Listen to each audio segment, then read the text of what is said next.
नमस्कार दोस्तों, स्वागत है आपका जीएस तैयारी चैनल में।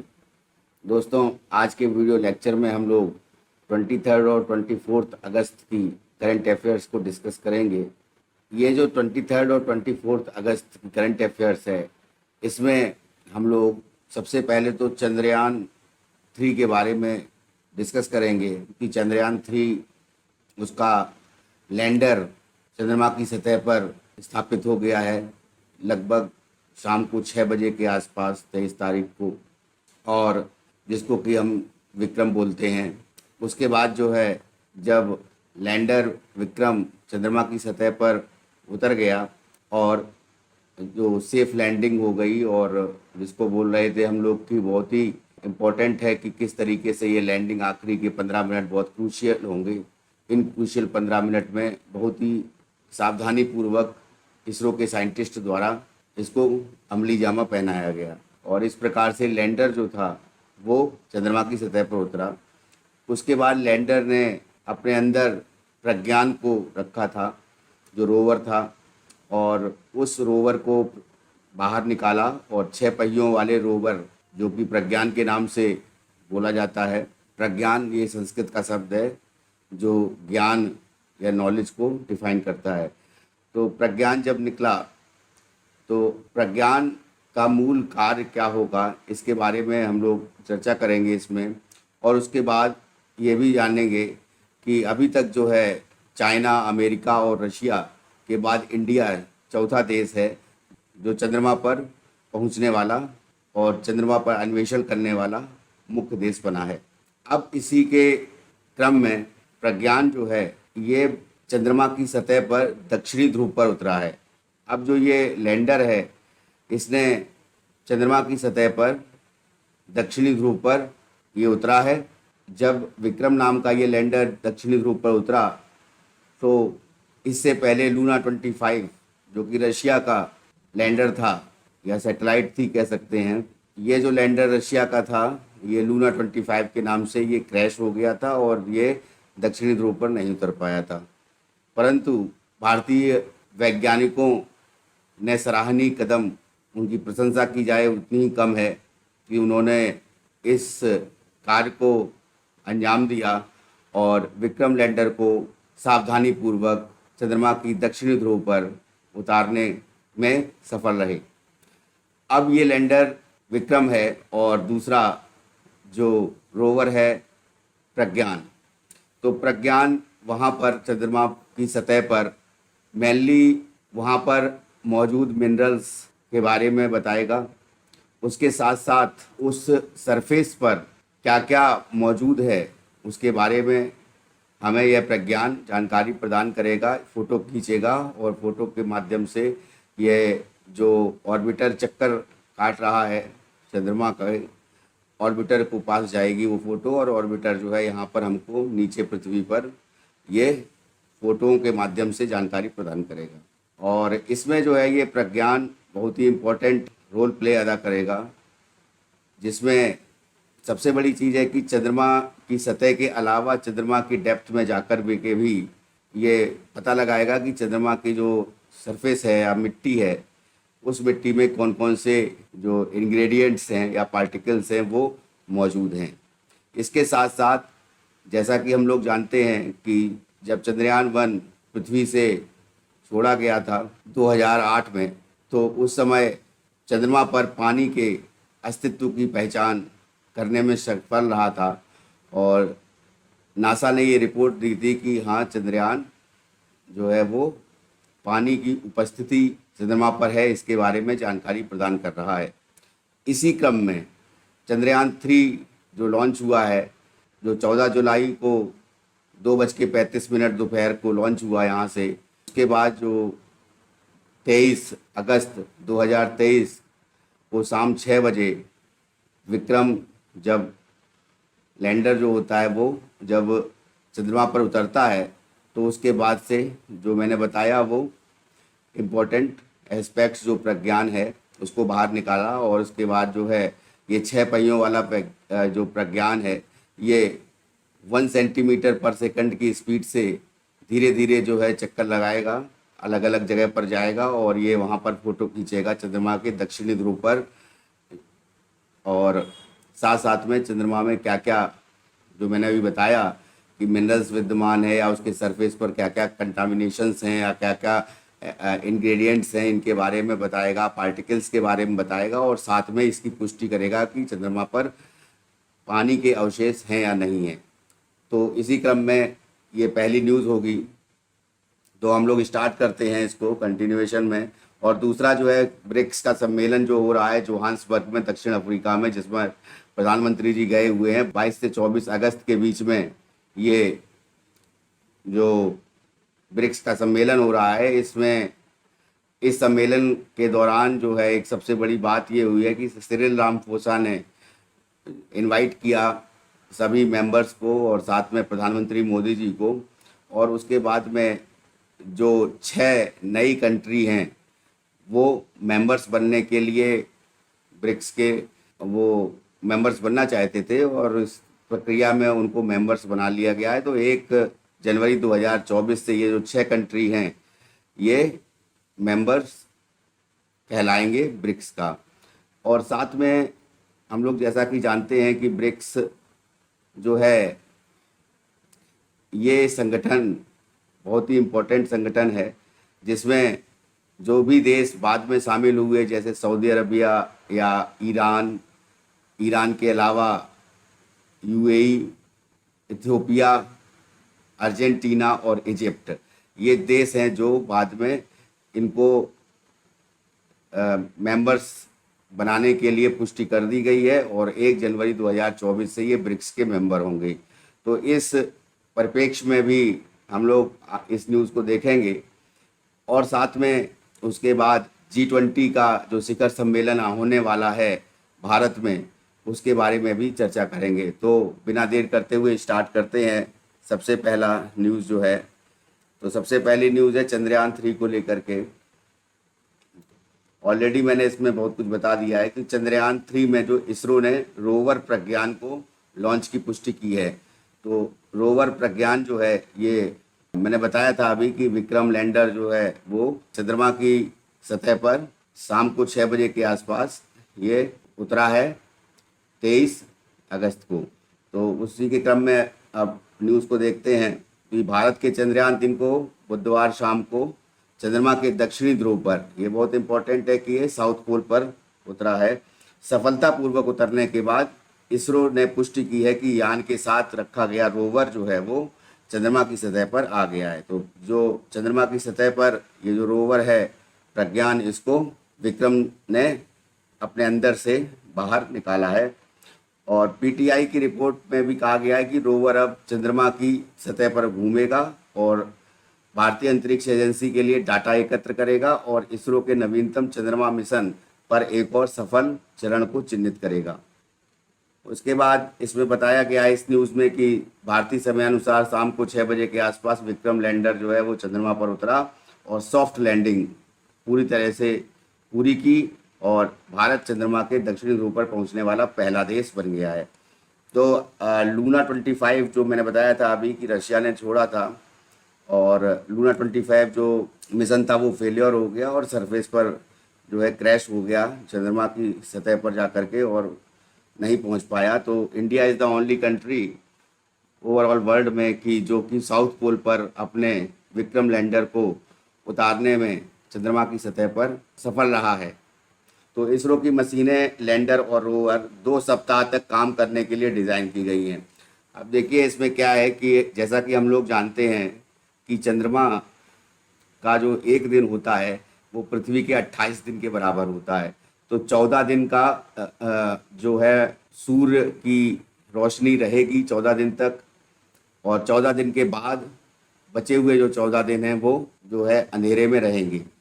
तो ये जो प्रज्ञान रोवर है ये जो भी काम करेगा और इसके साथ साथ जो लैंडर है विक्रम, ये 14 दिनों तक लगातार काम करेंगे और सूर्य के प्रकाश से और सूर्य के जो ऊष्मा है उससे अपना साथ जो सोलर पैनल्स लगे हुए हैं उसमें, तो उससे बैटरी चार्ज भी हो जाएगी और उस क्रम में जो है ये भारत के इसरो सेंटर पर में ये जो फोटोज एकत्रित करेगा प्रज्ञान, वो नीचे पृथ्वी पर ऑर्बिटर के माध्यम से भेजेगा। तो इसरो की मशीनें लैंडर रोवर 2 सप्ताह तक काम करने के लिए डिज़ाइन की गई है। लगभग 1 चंद्र दिन की अवधि है। तो एजेंसी की उम्मीद ये बरकरार रखे हुए है कि वह 1 चंद्र दिवस तक काम कर सकते हैं। तो टोटल 1 चंद्र दिवस तक काम कर सकते हैं, ऐसा माना जा रहा है। और रोवर अपने पेलोड एपी एक्सेस जो इसमें लगा हुआ है, अल्फा पार्टिकल एक्सरे स्पेक्ट्रोमीटर, तो अल्फा पार्टिकल एक्सरे स्पेक्ट्रोमीटर जो है ये इसके माध्यम से चंद्रमा की सतह का अध्ययन करेगा और रासायनिक संरचना प्राप्त की जा सकेगी। तो जैसा कि मैंने बताया कि सतह पर क्या क्या केमिकल्स मौजूद हैं उसके बारे में, या उसकी जो संरचना है उसके बारे में भी पता लगाएगा। तो चंद्र सतह की समझ को और बढ़ाने के लिए खनिज संरचना का अनुमान लगाया जा सकेगा। और विक्रम लैंडर, तो विक्रम लैंडर से 26 किलोग्राम का रोवर, जिसे प्रज्ञान कहा जाता है, चंद्रमा पर ले जाया गया था। तो लैंडिंग से उठी धूल जमने के बाद विक्रम ने एक तरफ पैनलों को एक रैंप में तैनात करके खोला और ताकि प्रज्ञान चंद्रमा की सतह पर उतर सके। उसके बाद क्या कि जब ये उतर जाता है तो अब यह चट्टानों गड्ढों के चारों ओर घूमेगा। जैसा कि हम लोग जानते हैं कि जब चंद्रमा का फॉर्मेशन हुआ था, जब मून का फॉर्मेशन हुआ था, तो उल्का पिंड जो है उसके बाद टकराए थे चंद्रमा से, और उसके सरफेस पर जो है बहुत बड़े बड़े गड्ढे हैं चंद्रमा की सरफेस पर, और दक्षिणी ध्रुव के पास तो ज़्यादा ही हैं। तो इतने बड़े गड्ढे हैं कि इस पर पूरा जो है हिमालय पर्वत की जो एवरेस्ट चोटी है, जो सबसे ऊंची चोटी है 8,848 मीटर ऊंची, वो भी इसमें समा जाए। तो इतने गहरे गड्ढे हैं, तो उन गड्ढों को के चारों ओर घूमेगा और महत्वपूर्ण डाटा और चित्र एकत्र करेगा और विश्लेषण के लिए पृथ्वी पर वापस भेजा जाएगा, और वो ऑर्बिटर के माध्यम से भेजा जाएगा। प्रज्ञान 2 वैज्ञानिक उपकरण ले जा रहा है जिससे पता लगाने की कोशिश करेंगे कि चंद्रमा की सतह पर कौन कौन से खनिज मौजूद हैं, और मिट्टी की रासायनिक संरचना का अध्ययन करेंगे, जैसा कि मैंने पहले बताया। प्रज्ञान केवल लैंडर के साथ संचार करेगा, जो ऑर्बिटर को जानकारी भेजेगा, और इसे विश्लेषण के लिए पृथ्वी पर भेजा जा सकेगा। इसरो ने कहा है कि रोवर 1 सेंटीमीटर पर सेकंड है, मैंने अभी बताया था आप लोग को कि 1 सेंटीमीटर पर सेकंड की स्पीड से ये आगे बढ़ेगा। प्रत्येक चरण के साथ ये चंद्रमा की सतह पर 6 पहियों पर उभरे इसरो के लोगो और प्रतीक की छाप भी छोड़ेगा। लैंडिंग चंद्र दिवस की शुरुआत के साथ मेल खाती है, और चंद्रमा पर जैसा कि हम जानते हैं कि एक दिन पृथ्वी के पर 4 सप्ताह से थोड़ा अधिक के बराबर होता है। यानी पृथ्वी के जो 4 सप्ताह होंगे वो चंद्रमा पर एक दिन होता है, और एक दिन का मतलब है कि 4 सप्ताह का मतलब 28 दिन, यानी 14 दिन तक जो है ये काम करेगा यहाँ पर लैंडर और रोवर। और जैसे ही अंधेरा होगा ये काम करना बंद कर देगा। उसके बाद जब ये 28 दिन का पूरा टेन्योर हो जाएगा, उसके बाद जब दूसरा सवेरा होगा, तो वहाँ पर ये कहा जा रहा है कि ऐसी स्थिति सामान्य रूप से अभी बताई नहीं जा सकती है कि दोबारा ये काम कर पाएंगे कि नहीं कर पाएंगे, परंतु शुरुआत के जो 14 दिन हैं उन 14 दिनों में रोवर जो है प्रज्ञान वो हमें तस्वीरें भेजेगा, और जिसके द्वारा हम लोग जान पाएंगे कि चंद्रमा में क्या क्या मिनरल्स मौजूद हैं और वहाँ पर कैसी सतह है वो, उसके साथ साथ इंग्रेडिएंट्स उस सतह के क्या हैं, और पानी के अवशेष के बारे में जान पाएगा। लैंडिंग चंद्र दिवस के शुरुआत के साथ मेल खाती है। इसका मतलब यह होगा कि लैंडर और रोवर के पास अपनी बैटरी चार्ज करने के लिए 14 दिनों के लिए धूप होगी। जैसे ही रात होगी वह काम करना बंद कर देंगे, और यह अभी तक स्पष्ट नहीं है कि अगला चंद्र दिवस शुरू होने पर वे जीवन में वापस आएंगे या नहीं आएंगे। उसके बाद जो है इसमें इम्पोर्टेंट पॉइंट है कि लैंडर अपने साथ वैज्ञानिक उपकरण भी ले जा रहा है, जो यह पता लगाने में मदद करेगा कि चंद्रमा की सतह और उसके ऊपर और नीचे क्या चल रहा है। तो जो सतह है उसके नीचे के बारे में भी वो जानकारी प्रदान करेगा, जो रोवर है प्रज्ञान। माना जाता है कि चंद्रमा में महत्वपूर्ण खनिज हैं, लेकिन चंद्रयान 3 का एक प्रमुख लक्ष्य पानी की तलाश करना है। तो जो मानव जीवन वहाँ पर सक्सेस हो पाएगा कि नहीं हो पाएगा, तो उसके लिए जो पानी की तलाश जरूरी है। तो इससे पहले जो चंद्रयान 1 गया था, तो वहाँ पर भी ये नासा के द्वारा ये पुष्टि की गई थी कि हाँ ये ऐसा भेजा है चंद्रयान 1 ने तस्वीरें वहाँ उसके रोवर ने कि चंद्रमा पर पानी के अवशेष पाए गए हैं। और दक्षिणी ध्रुव में पर जो है पानी की मिलने की संभावना ज़्यादा है, इसीलिए दक्षिणी ध्रुव पर उतारा गया है ये विक्रम जो लैंडर है चंद्रमा की सतह पर। वैज्ञानिकों का कहना है कि दक्षिण ध्रुव क्षेत्र में विशाल क्रेटर जो स्थायी रूप से छाया में बर्फ जमा करते हैं, जो भविष्य में चंद्रमा पर मानव निवास का समर्थन कर सकता है। क्रेटर जैसा कि हम लोग ज्योग्राफी में जानते हैं, इसको मैं बता देता हूँ आपको कि ये ज्वालामुखी होता है और मैग्मा जब बाहर निकलता है लावा बन करके, तो ऊपर जो है ये एक तरह से ये कॉनिकल शेप का होता है और ऊपर ये एक तरह से ये होल, जहाँ से जो मैग्मा लावा बन के निकलता है वो होल जो होता है उस होल को क्रेटर के नाम से जाना जाता है। तो उसी प्रकार से ये जो विशाल क्रेटर हैं, तो ये क्रेटर के ऊपर जब पानी भर जाता है तो वो क्रेटर झील कहलाती है। तो भारत में ज्वालामुखी क्रिया से निर्मित एक झील है जिसका नाम क्रेटर झील जो जानी जाती है क्रेटर झील के नाम से, जो है लोनार झील महाराष्ट्र में। इसको याद रखिएगा। अब ये एक फैक्ट है, ये इंपॉर्टेंट ज्योग्राफी का, कभी कभी पूछ लिया जाता है।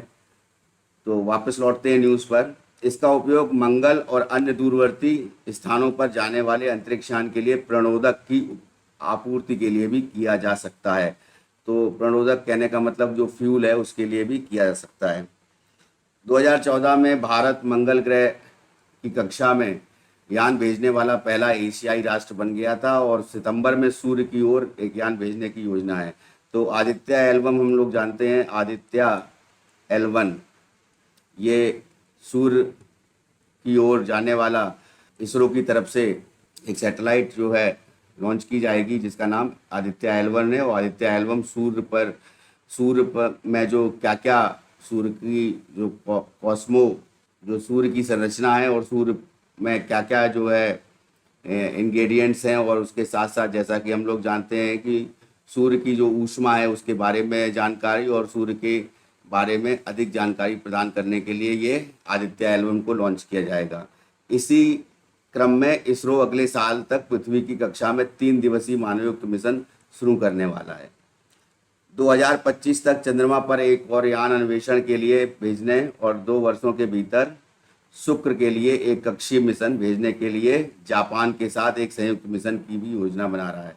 तो जापान के साथ जो जाक्सा है, ये जाक्सा जापान की स्पेस एजेंसी का नाम है और इंडिया की इसरो है, ये दोनों मिलकर के काम करेंगे और इसमें चंद्र ध्रुवी अन्वेषण मिशन ये ल्यूपेक्स के नाम से जाना जाएगा, जिसको चंद्रयान 4 इंडिया में कहा जाएगा।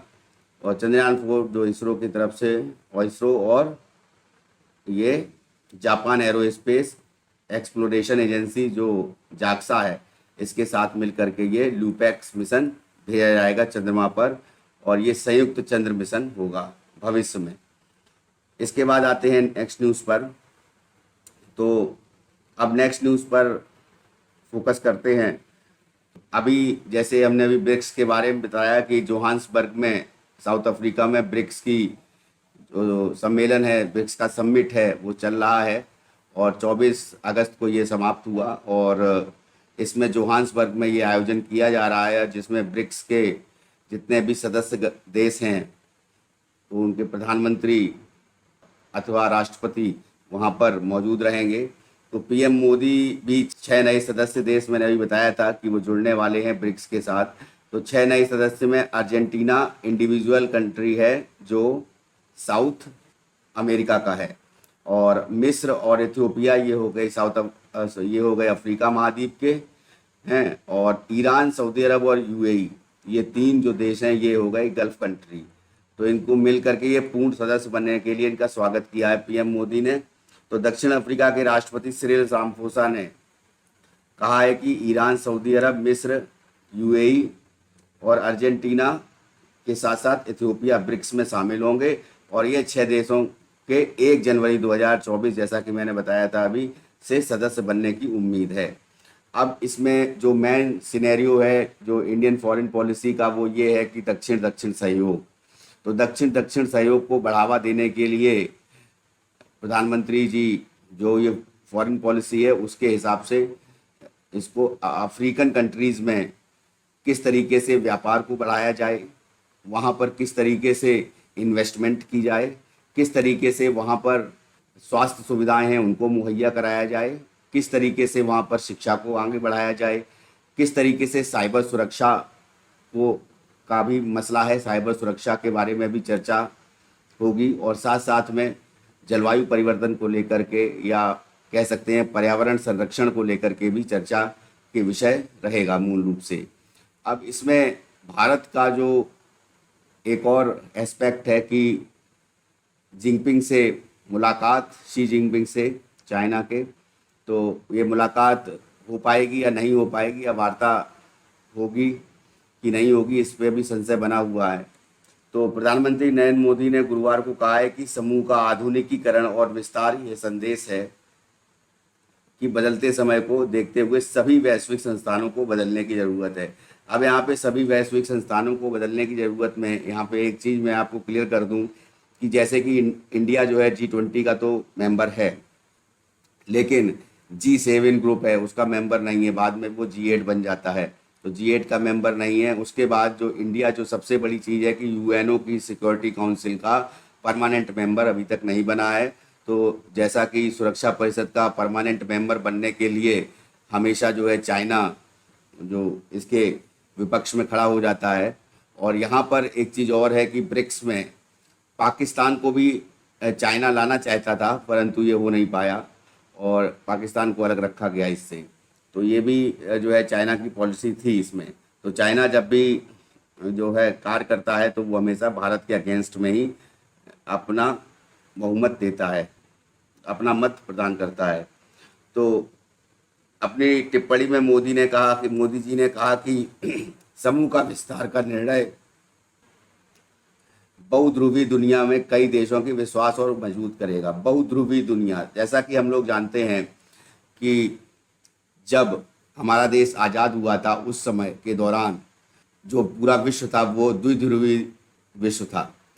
एक तरफ था अमेरिका, दूसरी तरफ था रशिया, तो इनके बीच में शीत युद्ध चलता रहता था। तो दो ध्रुवों के बीच में इंडिया जो था वो बटा हुआ था, दो ध्रुवों के बीच में पूरा जो वर्ल्ड है वो बटा हुआ था और इंडिया तुरंत आज़ाद हुआ था उस समय।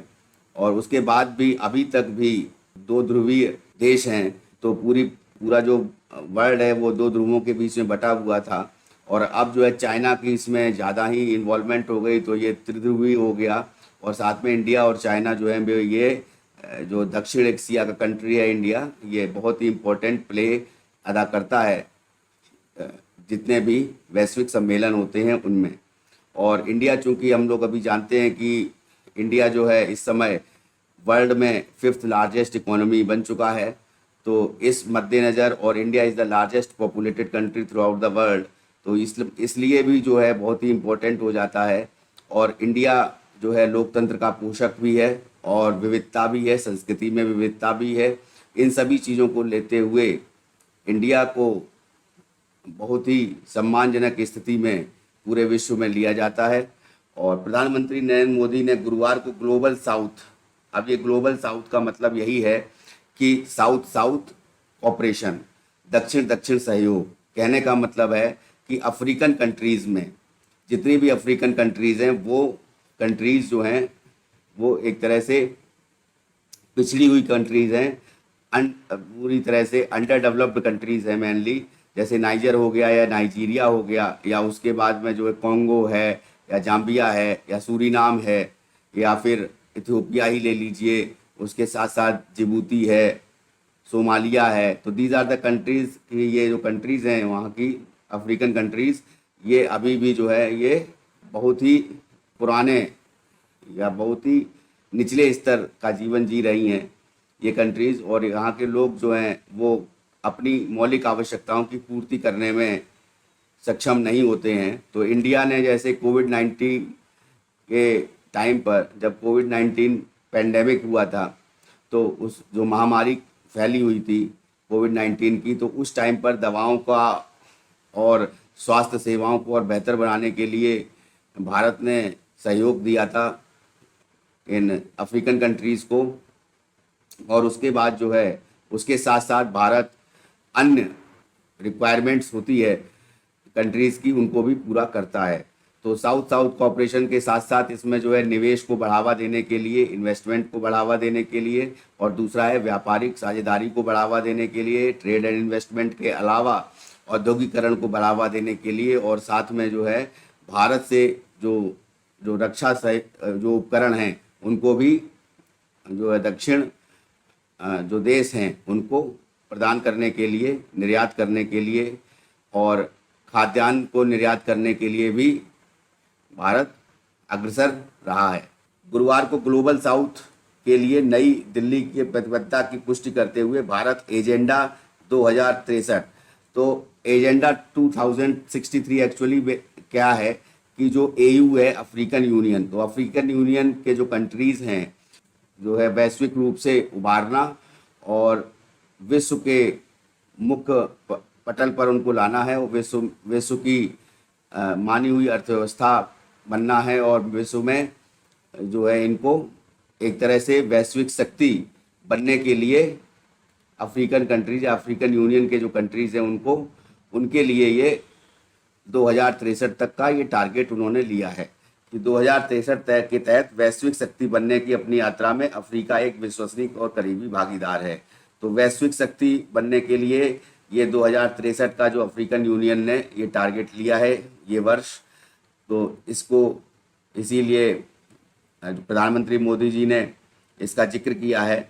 जो उन्होंने कहा है कि जो मेन समस्याएं क्या क्या हैं जिन पर बात करनी ज़रूरी है, तो ब्रिक्स के सम्मेलन में तो ये इन्होंने कहा कि आतंकवाद से मुकाबला, तो पहला तो यह थी कि भारत जो है आतंकवाद से पीड़ित है और आतंकवाद का मुकाबला करने के लिए, उसके बाद पर्यावरण संरक्षण, जैसा कि मैंने बताया कार्बन के एमिशन को रिड्यूस करने के लिए और पर्यावरण को पूरी तरह से संरक्षण प्रदान करने के लिए, जलवायु कार्रवाई या जलवायु परिवर्तन जो होता है उसी के परिप्रेक्ष्य में जो है ये बताया गया है। साइबर सुरक्षा, जैसा कि हम लोग जानते हैं कि टेक्नोलॉजी का डेवलपमेंट बहुत हो चुका है और अभी तो आर्टिफिशियल इंटेलिजेंस भी बहुत ज़्यादा बढ़ चुका है, तो आर्टिफिशियल इंटेलिजेंस को बहुत ज़्यादा आगे माना जा रहा है। और साथ में जो साइबर सुरक्षा है, जो कह सकते हैं कि जो थ्रेट्स हैं और जो फिशिंग है के माध्यम से सिक्योरिटी प्रदान की जाती है,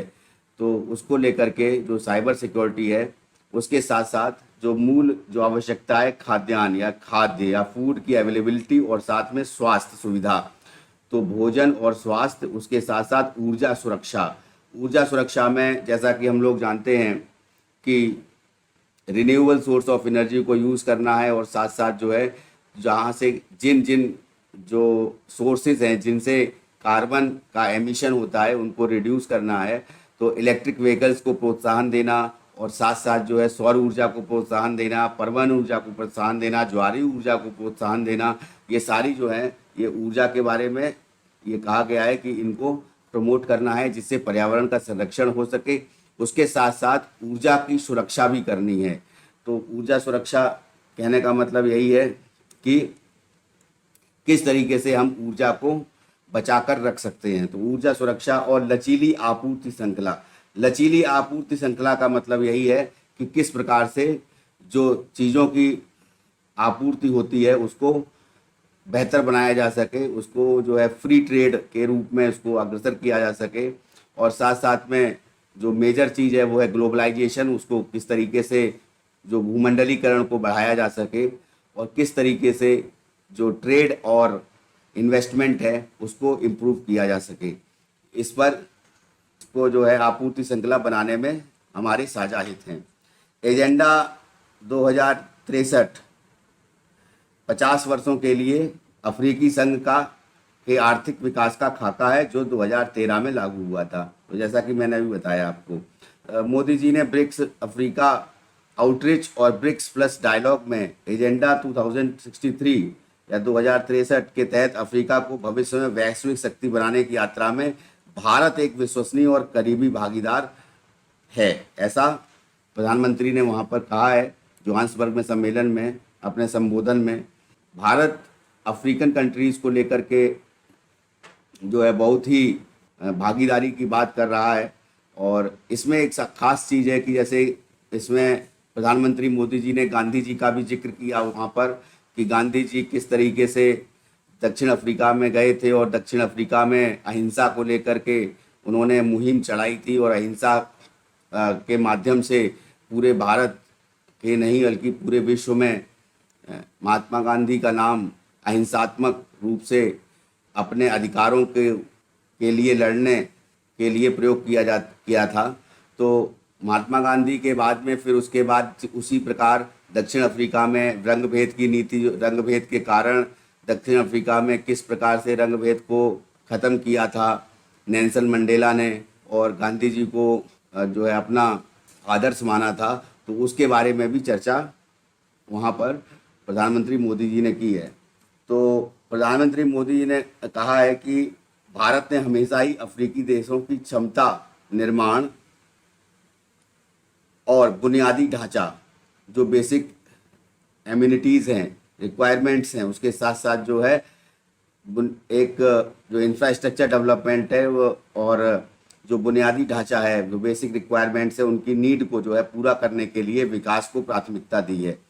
मोदी जी ने कहा कि लैटिन अमेरिका से मध्य एशिया तक, अब देखिए मध्य एशिया में चाइना आता है, इंडोनेशिया आता है, इधर लैटिन अमेरिका में मैंने बताया था आपको पिछले वीडियो लेक्चर में कि जब अमेरिका की जो बाउंड्री जहाँ से ख़त्म होती है उसके बाद जो ग्वाटेमाला, होंडुरस, एल सल्वाडोर और उसके बाद बेलिज और उसके बाद जो है नीचे पनामा, इन कंट्रीज से होते हुए ये जो है नीचे जाकर के दक्षिण अमेरिका के कंट्रीज़ के साथ में ये जो बाउंड्री बनती है, तो ये ग्वाटेमाला से लेकर के यानी कि उत्तरी अमेरिका में यूएसए की बाउंड्री से लेकर के दक्षिण अमेरिका के जितने भी देश हैं, पूरा दक्षिण अमेरिका महाद्वीप, वहाँ से लेकर के बिल्कुल नीचे तक जो है अर्जेंटीना और चिली के नीचे जो वहाँ तक जो बाउंड्री है, ये पूरा लैटिन अमेरिका बोला जाता है। तो लैटिन अमेरिका से मध्य एशिया तक, पश्चिमी एशिया से दक्षिण पूर्व एशिया तक, हिंद प्रशांत से हिंद अटलांटिक तक भारत सभी देशों के एक परिवार के रूप में देखता है। तो वसुधैव कुटुंबकम, जैसा कि पूरा विश्व एक परिवार है, इसको लेकर के जो बात कही गई है वो सामने आती है, और G20 का ये एक तरह से जो स्टेटमेंट भी है ना, आदर्श वाक्य भी है। तो मोदी जी ने कहा है कि वसुधैव कुटुंबकम, जिसका अर्थ है पूरी दुनिया एक परिवार है, हजारों वर्षों से हमारी जीवन शैली का आधार रहा है और हमारे G20 अध्यक्ष पद की आदर्श वाक्य भी है।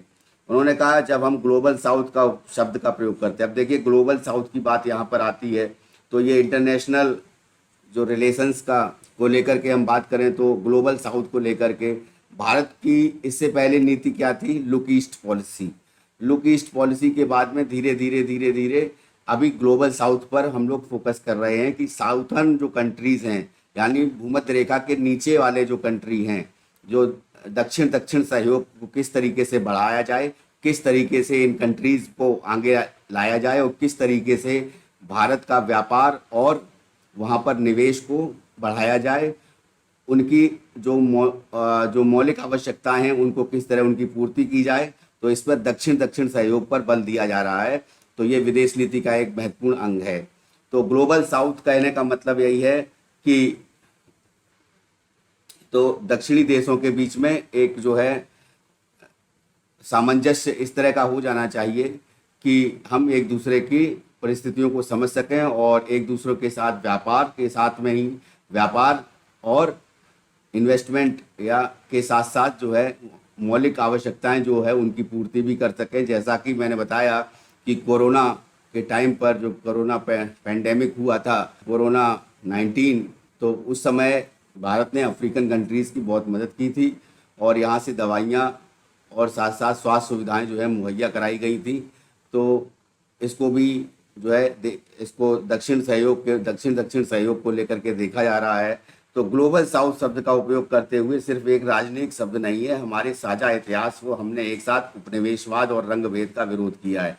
तो जैसा कि हम लोग जानते हैं, जिस समय भारत जो है उपनिवेश था ब्रिटेन का, उस समय जो है साउथ अफ्रीका भी उपनिवेश था, और साउथ अफ्रीका ही नहीं बल्कि बहुत से अफ्रीकन कंट्रीज़ भी उपनिवेश थे। लगभग आधा विश्व जो था वो ब्रिटेन के उपनिवेश कहे जाते थे, जिसमें इंडोनेशिया भी आता था।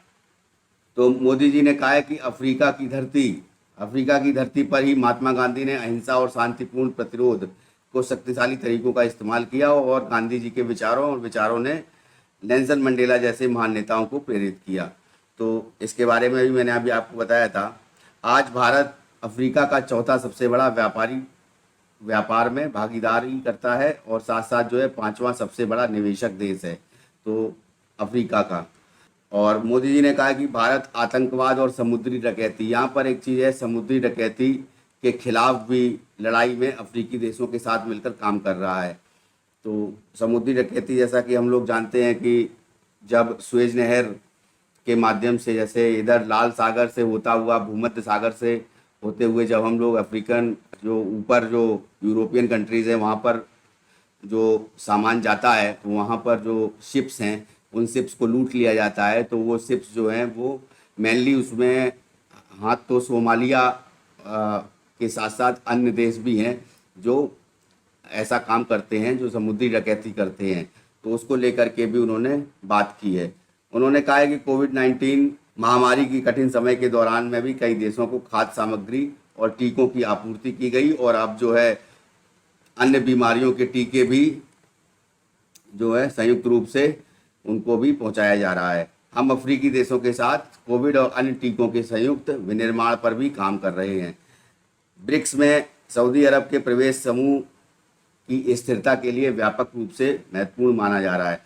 सऊदी अरबिया जो है ये कंट्री और दूसरा ईरान, तो जैसा कि हम लोग जानते हैं सऊदी अरब और ईरान, तो ईरान और सऊदी अरब ये बहुत बड़े ओपेक कंट्रीज़ के ग्रुप में आते हैं। तो ये ऑयल प्रोड्यूसिंग कंट्रीज़ हैं और पेट्रोलियम का जो एक्सपोर्टर हैं इंडिया में, तो रशिया के बाद में जो पेट्रोलियम को इंडिया जो इंपोर्ट करता है वो सऊदी अरब और ईरान से ही करता है।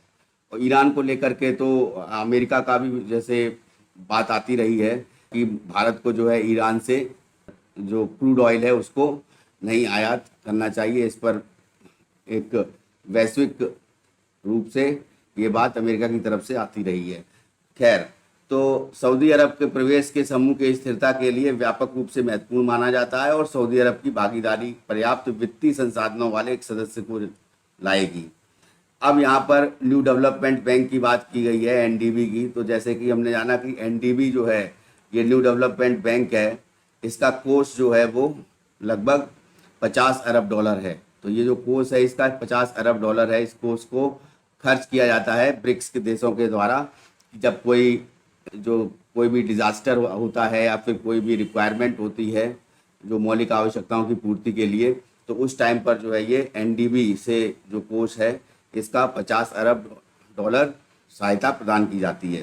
तो इसी परिप्रेक्ष्य में जैसे हम लोग जानते हैं कि वर्ल्ड बैंक है या आईएमएफ है, तो वर्ल्ड बैंक और आईएमएफ से भी सहायता ली जाती है। तो आईएमएफ का तो ये है कि इंटरनेशनल मॉनेटरी फंड का, कि जब तक भुगतान संतुलन जो है हमारा नहीं गड़बड़ाएगा तब तक जो है आईएमएफ से लोन नहीं लिया जा सकता। तो भुगतान संतुलन को लेकर के वो होता है, बैलेंस ऑफ पेमेंट्स को लेकर के। परंतु जो वर्ल्ड बैंक है, वर्ल्ड बैंक से जिस तरीके से वर्ल्ड बैंक से हमें लोन मिलता है या वर्ल्ड बैंक से हमारी जो आवश्यकताओं की पूर्ति होती है, जिसके कारण जो है वर्ल्ड बैंक से जो भी हमें मुहैया कराई जाती है रकम, उसी प्रकार से एनडीबी जो है, एनडीबी का भी विस्तार होना चाहिए। और चूंकि ये 6 देश जो हैं, नए 6 देश ये ब्रिक्स के सम्मेलन में उपस्थित हैं और इनको जो है हरी झंडी दे दी गई है ब्रिक्स के विस्तार के लिए। और 1 जनवरी 2024 से ये 6 देश भी ब्रिक्स के मेंबर बन जाएंगे। तो उसमें विश्व बैंक और अंतर्राष्ट्रीय मुद्रा कोष जैसी संस्थानों के लिए एक विश्वसनीय विकल्प के रूप में स्थापित होगा ये। ठीक है, तो एनडीबी जो है इस यहाँ पर जो अभी 50 अरब डॉलर का इसका कोष है, उसके साथ साथ ये और भी बढ़ेगा। और जैसा कि हम लोग जानते हैं कि एनडीबी जो है मेनली जो है चाइना में इसका जो हेडक्वार्टर है वो संघाई में है। ब्रिक्स का भी हेडक्वार्टर संघाई ही बोला गया है। तो वर्तमान में चीन के नेतृत्व वाला एनडीबी, न्यू डेवलपमेंट बैंक, जिसे अक्सर ब्रिक्स बैंक कहा जाता है, 50 अरब डॉलर का कोष रखता है। हालांकि ग्लोबल साउथ और विकासशील अर्थव्यवस्थाओं के भीतर बड़े पैमाने की परियोजनाओं को वित्त पोषण की सुविधा के लिए एक बड़ा वित्तीय आधार आवश्यक है। तो इसको मैंने बहुत डिटेल्ड में आप लोग को बताया कि किस तरीके से जो है कौन कौन से देश, अब हमको याद क्या करना है, क्या क्या एग्ज़ाम में याद रखना है वो इम्पोर्टेंट है। पहली बात तो ये याद रखना है कि ब्रिक्स में साउथ अफ्रीका बाद में शामिल हुआ था, पहले ब्रिक था ये, ठीक है। और 2010 के आसपास में साउथ अफ्रीका जो है इसमें शामिल हुआ था, तब उसके बाद ये ब्रिक्स बना। और अब जो है ब्रिक्स में 6 देश और सम्मिलित हो रहे हैं। वो 6 देश कौन कौन से हैं? सऊदी अरब है, ईरान है, उसके बाद में मिस्र है, ठीक है। मिस्र के बाद इथियोपिया है, यूएई है, और साथ में अर्जेंटीना है। तो ये 6 देश जो हैं, अर्जेंटीना जो है ये दक्षिण अमेरिका का कंट्री है, ब्राज़ील के नीचे जो कंट्री है वो अर्जेंटीना है। उसके बाद में ये जो इथियोपिया है, तो इथियोपिया को हम लोग जानते हैं कि इथियोपिया जो है साइड में, ईस्टर्न साइड में, जो भूमध्य रेखा के नीचे लगता है। और इथियोपिया के बाद जो है मिस्र है। मिस्र के साथ साथ अब चूंकि दक्षिण अफ्रीका था ही पहले से, तो मिस्र और इथियोपिया ये 2 कंट्री यहाँ से, और एक हो गया अर्जेंटीना, एक कंट्री दक्षिण अमेरिका से, और 3 ये हो गए, और 3 हो गए गल्फ कंट्री, और जिसमें यूएई, ईरान और सऊदी अरब, ये टोटल हो गई 6 कंट्रीज़ जो कि अब मेंबर बन जाएंगे 1 जनवरी 2024 से। तो एग्ज़ाम में पूछा भी जा सकता है इनमें से कौन सी कंट्री शामिल हो रही है ब्रिक्स में, ठीक है। इसको लेकर के ये इम्पोर्टेंट न्यूज़ थी। इसको जोहान्सबर्ग में ये सम्मेलन हुआ, किसका? ब्रिक्स का, ठीक है। और ये कौन सावां सम्मेलन था ये भी पूछा जा सकता है, तो ये 15वां सम्मेलन था, ठीक है। अब आ जाते हैं G20 पर। तो नेक्स्ट न्यूज़ के बारे में, G20 व्यापार और निवेश मंत्रियों की बैठक जो है, इसमें व्यापार और निवेश मंत्रियों की बैठक ये जयपुर में शुरू हुई है। तो अभी ये कंटिन्यूएशन में अलग अलग जगह पर ये बैठकें हो रही हैं, और इसमें डिफरेंट कंट्रीज़ के रिप्रेजेंटेटिव्स हैं वो भाग ले रहे हैं। तो समिट की अध्यक्षता जो है वो किसने की है? वाणिज्य और उद्योग मंत्रालय, उपभोक्ता मामले और खाद्य और सार्वजनिक वितरण मंत्री जो है पीयूष गोयल हैं, और कपड़ा मंत्री पीयूष गोयल ने इसकी अध्यक्षता की है। और महत्वपूर्ण बैठक के दौरान G20 सदस्य और आमंत्रित देशों के बीच 5 प्राथमिकता वाले मुद्दों पर चर्चा हो रही है। अब वो 5 प्राथमिकता वाले मुद्दे कौन से हैं? तो बैठक में शामिल होने के लिए अमेरिका, ब्रिटेन, चीन, कनाडा, इंडोनेशिया, जापान और यूरोपीय यूनियन, कोरिया, है ना, कोरिया गणराज्य बेसिकली ये जो है ये दक्षिणी कोरिया को बोला जाता है, तुर्की, सऊदी अरब, फ्रांस, बांग्लादेश, मिस्र, नीदरलैंड, है ना। नीदरलैंड को हम लोग जानते हैं, जो डच भारत में आए थे तो वो हॉलैंड के निवासी थे, और हॉलैंड का नाम बदल के ही नीदरलैंड किया गया, ठीक है। तो नीदरलैंड के बाद ओमान है, सिंगापुर है और यूएई है। ये व्यापार मंत्री भाग लेने आए, इनके व्यापार मंत्री जो थे वो भाग लेने यहाँ पर सम्मिलित हुए हैं। अब वो 5 मुद्दे कौन से हैं जिन पर जो है ये G20 का व्यापार सम्मेलन है ये हुआ? तो पहला तो है विकास और समृद्धि के लिए व्यापार, दूसरा है गतिशील व्यापार और वैश्विक मूल्य श्रृंखला, तीसरा है विश्व व्यापार में सूक्ष्म, लघु और मझोले उद्यम। यहाँ पे ये बहुत इंपॉर्टेंट है कि व्यापार, विश्व व्यापार में MSME को कैसे बढ़ाया जाए। MSME का मतलब ये है कि किस तरीके से जो छोटे मझोले उद्योग हैं उनको किस तरीके से प्रमोट किया जाए। उसके साथ गतिशील व्यापार, जैसा कि मैंने बताया कि वैश्विक पूरा विश्व है, उसमें G20 के जो सदस्य देश हैं, तो किस तरीके से G20 के देशों के द्वारा एक दूसरे की मदद करके जो व्यापार है उसको वैश्विक रूप दिया जाए, किस तरीके से जो ट्रेड एंड इन्वेस्टमेंट है उसको बढ़ाया जाए। और व्यापार के लिए लॉजिस्टिक्स और इसके लिए इंफ्रास्ट्रक्चर की बात भी की गई है, और साथ साथ जो है विश्व व्यापार संगठन यानी WTO में सुधार, तो इसके लिए WTO में सुधार की बात भी की गई है। तो ये जो थे ये 5 मुद्दे हैं जो G20 के जयपुर में जो सम्मेलन हुआ ये, और इसके मुद्दे बने। अब ये सम्मेलन जो है इसमें नरेंद्र मोदी जी ने वीडियो कॉन्फ्रेंसिंग से इस बैठक में संबोधित किया, और इसमें जो है व्यापार ने विचारों, संस्कृतियों और प्रौद्योगिकियों को बढ़ावा देने के लिए बात की है। इसको, विचारों को, संस्कृतियों को और प्रौद्योगिकियों को। मेनली क्या है, एक तो डायलॉग्स होने चाहिए एक दो कंट्रीज़ के बीच में, हैं, ताकि सामंजस्य बना रहे। और संस्कृति कहने का मतलब है जो कल्चर है, वो कल्चर्स के बीच में जो रिलेशन है वो बना रहना चाहिए। और साथ साथ जो टेक्नोलॉजी डेवलपमेंट हो रहा है उस टेक्नोलॉजी डेवलपमेंट में हम लोग किस तरीके से एक दूसरे का सहयोग कर सकते हैं, इस पर इन्होंने इसके आदान प्रदान को बढ़ावा देने के लिए बात की है। उन्होंने कहा व्यापार और वैश्वीकरण, ग्लोबलाइजेशन की बात की है। ये व्यापार और वैश्वीकरण, ट्रेड एंड ग्लोबलाइजेशन ने करोड़ों लोगों को अत्यधिक गरीबी से बाहर निकाला है और भारतीय अर्थव्यवस्था में वैश्विक आशावाद और विश्वास पर प्रकाश डालते हुए उन्होंने कहा कि भारत को खुलेपन, अवसरों और विकल्पों के संयोजन के रूप में देखा जाता है। उसके बाद उन्होंने कहा कि पिछले 9 वर्षों के दौरान सरकार के निरंतर प्रयासों के परिणाम स्वरूप भारत 5वीं सबसे बड़ी अर्थव्यवस्था बन गया है। तो ये बहुत इम्पोर्टेंट है कि भारत जो है वो 5वीं सबसे बड़ी अर्थव्यवस्था इस समय जाना जाता है। मेक इन इंडिया पर जोर दिया है इन्होंने। इंडिजीनियस हम लोग देख रहे हैं किस तरीके से अभी हाल ही में जितने भी टारपीडो जो बन रहे हैं वो भी इंडिजीनियस बन रहे हैं। और उसके बाद जो अभी हम बात करेंगे कि अभी हाल ही में अस्त्र मिसाइल है, एस्ट्रा मिसाइल, तो ये भी इंडिजीनियस जो मिसाइल है, ये हवा से हवा में मार करने वाली मिसाइल है। और ये तेजस जो LCA है, लाइट कॉम्बैट एयरक्राफ्ट, उसमें ये लगाई गई और उसके बाद ये इसका परीक्षण किया गया और परीक्षण सफल हुआ। तो ये जो मिसाइल है ये भी इंडिया में इंडिजीनियस ही निर्माण है इसका। उसके साथ साथ जैसे हमने अभी बात करी चंद्रयान को लेकर के, तो वो भी जो इसरो के द्वारा जो यहाँ पर ये रोवर और लैंडर बनाए गए और उसके साथ साथ जो है जो भी इक्विपमेंट्स हैं, मेडिकल इक्विपमेंट्स हैं, जैसे अभी हाल ही में जो MRI डेवलप किया गया है, मैग्नेटिक रेजोनेंस इमेजिंग, जिसके द्वारा जो है हर डिजीज़ का चेकिंग होती है, तो वो मशीन भी इंडिजीनियसली इंडिया में बनाई गई है। तो अभी इस समय इंडिया जो है पूरी तरह से आत्मनिर्भर होने में अग्रसर हो रहा है।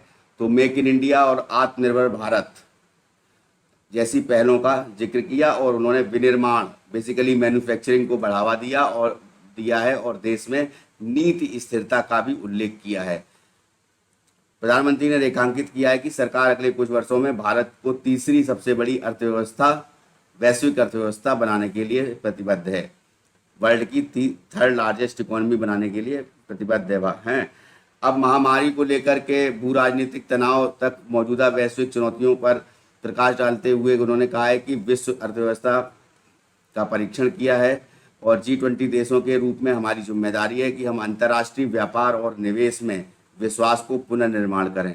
इंटरनेशनल ट्रेड एंड इन्वेस्टमेंट पर जोर दिया गया है। अब इसमें मैक्सिमम जो चीज़ है वो ये है कि फ्री ट्रेड एग्रीमेंट या बाइलेटरल एग्रीमेंट पर जोर दिया गया है कि फ्री ट्रेड एग्रीमेंट और बाइलेटरल एग्रीमेंट करने हमें देशों के साथ चाहिए, एक दूसरे के साथ चाहिए, ताकि एक दूसरे के बीच में जो सामंजस्य है वो बना रहे और जिससे ट्रेड और आगे फले फूले और साथ में जो है इन्वेस्टमेंट भी हो।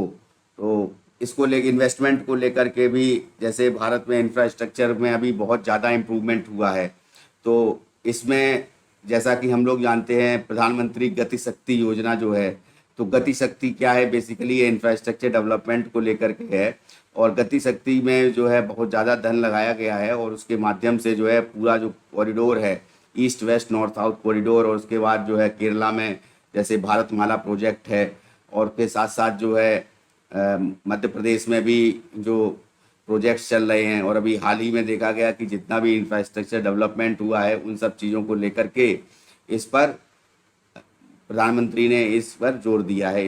इसको इंफ्रास्ट्रक्चर डेवलपमेंट होगा तो निश्चित बात है कि अभी हाल ही में जो देखिए अभी रिसेंटली की न्यूज़ है कि जो उत्तर प्रदेश में योगी आदित्यनाथ की सरकार जो है वो लखनऊ में अमौसी, कानपुर रोड में पड़ता है, अमौसी हवाई अड्डा भी है वहाँ पर, तो उस हवाई अड्डा का नाम चौधरी चरण सिंह इंटरनेशनल एयरपोर्ट कहा जाता है उसको। तो अमौसी में जो है एक पूरी तरह से एक हब, IT हब बसाने के लिए बात चल रही है, तो उसके लिए जो है एक कमेटी बनाने के लिए विश्व मतलब जो प्रसिद्ध लोग हैं या जो इंटेलेक्चुअल्स हैं उनकी एक समिति बनाने की बात हो रही है और उसको लेकर के किस तरीके से उसको अमली जामा पहनाना है, तो उसके लिए जो है वो IT हब जो है वो लखनऊ बनेगा और लखनऊ में IT हब में जो है इससे रोजगार जो है आने की संभावना ज़्यादा रहेगी और साथ साथ जो है विदेशी कंपनियां जो हैं अपना प्लांट जो है वो लखनऊ में लगाएंगी। तो इसको लेकर के भी जो है डेवलपमेंट्स हो रहे हैं। तो इसी को लेकर के लिए अंतर्राष्ट्रीय व्यापार और निवेश को पुनर्निर्माण को बढ़ावा देने के लिए इन्होंने ये बात कही। अब आते हैं नेक्स्ट न्यूज़ पर। जैसा कि मैंने अभी बताया कि LCA तेजस लाइट कॉम्बैट एयरक्राफ्ट जो तेजस है ये भी पूरी तरह से इंडिजीनियसली बिल्ट है। तो ये जो तेजस है ये HAL के द्वारा निर्माण किया गया है। और HAL जैसा कि हम लोग जानते हैं हिंदुस्तान एरोनॉटिक्स लिमिटेड जो है ये भारत सरकार की कंपनी है और ये जो है इसका हेडक्वार्टर बंगलौर में है। तो HAL ने विजुअल रेंज से परे, विजुअल रेंज से परे का मतलब है जहां तक हम देख सकते हैं उसके परे, तो उसके परे जो है हवा से हवा में मार करने वाली मिसाइल एस्ट्रा, जिसका मैंने अभी जिक्र किया था, एस्ट्रा का सफलतापूर्वक परीक्षण किया है। तो लाइट कॉम्बैट एयरक्राफ्ट LCA तेजस ने बुधवार को गोवा के तट पे एस्ट्रा स्वदेशी beyond visual range BVR beyond visual range हवा से हवा में मार करने वाली मिसाइल के सफलतापूर्वक दागा। और वायुसेना प्रमुख जो हैं air chief marshal VR Chaudhary हैं, उन्होंने वायुसेना मुख्यालय में हल्के लड़ाकू विमान या लाइट कॉम्बैट एयरक्राफ्ट कार्यक्रम की स्थिति की समीक्षा की। रक्षा मंत्रालय के एक बयान में कहा गया है कि मिसाइल प्रक्षेपण लगभग 20,000 फीट की ऊंचाई पर विमान से सफलतापूर्वक किया गया और परीक्षण के सभी उद्देश्य पूरे हुए और यह एक आदर्श पाठ्यपुस्तक प्रक्षेपण था। विमान की निगरानी जो है वो तेजस ट्विन सीटर विमान से भी की गई। तो तेजस जो है ये सिंगल सीटर भी है और तेजस MK-1 और तेजस MK-1A ये दो तरह के जो तेजस एयरक्राफ्ट हैं जिसमें सिंगल सीटर भी है और डबल सीटर भी है। तो इसको जो है एयरफोर्स को सौंपा गया है। ये तेजस एयरक्राफ्ट हिंदुस्तान एरोनॉटिक्स लिमिटेड ने एयरफोर्स को दिए हैं और जिसके माध्यम से जो है ये मिसाइल जो है ये एस्ट्रा मिसाइल छोड़ी गई है। ठीक है, तो ये भी इंडिजीनियसली बिल्ड है मिसाइल। तो परीक्षण प्रक्षेपण की निगरानी aeronautics development agency ADA, DRDO defence research development organisation, HAL के परीक्षण निदेशक और वैज्ञानिकों के साथ सैन्य उड़ान योग्यता और प्रमाणन केंद्र, centre for military airworthiness and certification और वैमानिकी गुणवत्ता आश्वासन निदेशालय या directorate general of quality assurance और वैमानिकी गुणवत्ता आश्वासन महानिदेशालय, जिसको बताया हमने, directorate general of quality assurance के अधिकारियों द्वारा की गई थी। एस्ट्रा एक BVR बियॉन्ड विजुअल रेंज, तो देखने की जहाँ तक हमारी क्षमता है उसके बियॉन्ड जाकर के ये मार करती है मिसाइल और हवा से हवा में मार करने वाली मिसाइल है जो अत्यधिक पैंतरेबाजी वाले सुपरसोनिक हवाई लक्ष्यों को भेजने में नष्ट करने में सक्षम है, जिसे DRDL रक्षा अनुसंधान और विकास प्रयोगशाला अनुसंधान केंद्र इमारत RCI और DRDO या अन्य प्रयोगशालाओं में डिज़ाइन और विकसित किया गया है। इसका डिज़ाइन जो है ये DRDO ने तैयार किया है और उसके बाद जो है इसको ये BVR मिसाइल है इसका परीक्षण किया गया। रक्षा मंत्री राजनाथ सिंह ने कहा है कि इस प्रक्षेपण से तेजस की युद्धक क्षमता का उल्लेखनीय वृद्धि होगी और आयातित हथियारों की निर्भरता जो है वो हमारी कमी आएगी। तो हम लोग जानते हैं कि हमारा जो टोटल बजट है उसमें से जो अभी जो रिसेंटली रिपोर्ट है सीप्री की रिपोर्ट है उसके हिसाब से जो है सबसे ज़्यादा आयातक जो है कंट्री है, जो वीपन्स का आयातक कंट्री है उसमें उन कंट्रीज़ में भारत जो है शामिल है। तो इंडियन एयरफोर्स ने पहले 2 बैचों में 40 LCA light combat aircraft MK-1 का अनुबंध किया और जिसमें 32 जो है वो सिंगल सीटर हैं और 8 जो हैं वो ट्विन सीटर हैं। और इसके अलावा इंडियन एयरफोर्स ने 2021 में जो है एक ऑर्डर दिया था 83 LCA लाइट कॉम्बैट एयरक्राफ्ट का MK-1A का, तो उसके लिए एग्रीमेंट किया था, उसकी डिलीवरी जो है वो फरवरी 2024 तक शुरू होने वाली है। ठीक है, तो इसके साथ साथ जो है ये HAL के प्रतिनिधियों ने chief of air staff CAS को आने वाले महीनों में अनुबंधित ट्विन सीटरों की समय पर डिलीवरी का आश्वासन भी दिया है। तो ये न्यूज़ भी बहुत इम्पोर्टेंट थी। अब आते हैं नेक्स्ट न्यूज़ पर। तो नेक्स्ट न्यूज़ है वो भी बहुत ही इम्पोर्टेंट न्यूज़ है और सरकारी जो गवर्नमेंट का जो E-मार्केट प्लस है उसने रिकॉर्ड समय पर 1 लाख करोड़ रुपए का सकल व्यापारिक मूल्य का आंकड़ा पार किया है। तो 1 लाख करोड़ रुपए का जो कह सकते हैं जो खरीदारी हुई है उस पोर्टल से, है ना, जीईएम से, तो वो जो ई मार्केट है, market plus, government e market plus, तो जीईएम उसको बोलते हैं शॉर्ट फॉर्म में। तो इसमें जो खरीदारी हुई है इसके द्वारा वो 1 लाख करोड़ रुपए को पार कर गई है। तो विभिन्न मंत्रालयों और विभागों द्वारा खरीद गतिविधियों में वृद्धि के कारण चालू वित्त वर्ष में अब तक सरकारी ई मार्केट प्लस में जीईएम ने वस्तुओं और सेवाओं की खरीद 1 लाख करोड़ रुपए से अधिक हो गई है। केंद्र सरकार के सभी मंत्रालयों और विभागों द्वारा वस्तुओं और सेवाओं की ऑनलाइन खरीद के लिए सरकारी e mart GEM, government e market portal होता है ये, और ये पोर्टल है, इस पर 9 अगस्त 2016 को ये लॉन्च किया गया था। और अभी देखिए जो इस वर्ष जो खरीदारी हुई है इसके माध्यम से वो सर्वाधिक हुई है। तो 2022-23 में 243 दिनों में ये इतना लक्ष्य पहुंचा था, और अभी जो है 23-24 में ये 145 दिनों के भीतर ही इतनी खरीदारी हो गई है। अब इसमें जो ये जीएमवी उपलब्धि में उल्लेखनीय योगदानकर्ताओं में केंद्रीय सार्वजनिक क्षेत्र उद्यम यानी सीपीएसई, यानी कहने का मतलब है जैसे इंडियन ऑयल है या फिर ओएनजीसी है या फिर एनटीपीसी है, इसके साथ साथ जो अन्य सेल है, state authority of India limited और पावर ग्रिड कॉरपोरेशन है, तो ये सभी जो कंपनीज हैं ये एक तरह से सार्वजनिक क्षेत्र की कंपनीज हैं। और केंद्रीय मंत्रालय और राज्य सरकार, इनका अलग अलग योगदान में 54% योगदान जो है ये सीपीएसई का रहा है ना। 26% केंद्रीय मंत्रालयों का योगदान रहा है और राज्य सरकारों का योगदान 20% रहा है। तो समावेशित और पहुंच को बढ़ावा देने के लिए जीईएम के प्रयास सराहनीय रहे हैं, है ना, जो गवर्नमेंट का ई मार्केट प्लस है, ठीक है। और पंचायत स्तरीय खरीद को सुव्यवस्थित करने के लिए भी ई ग्राम स्वराज के साथ मंच का एकीकरण अंतिम मील विक्रेताओं के लिए पहुंचने और प्रशासन में जमीनी स्तर पर लागत को अनुकूलित करने की प्रतिबद्धता का उदाहरण देता है।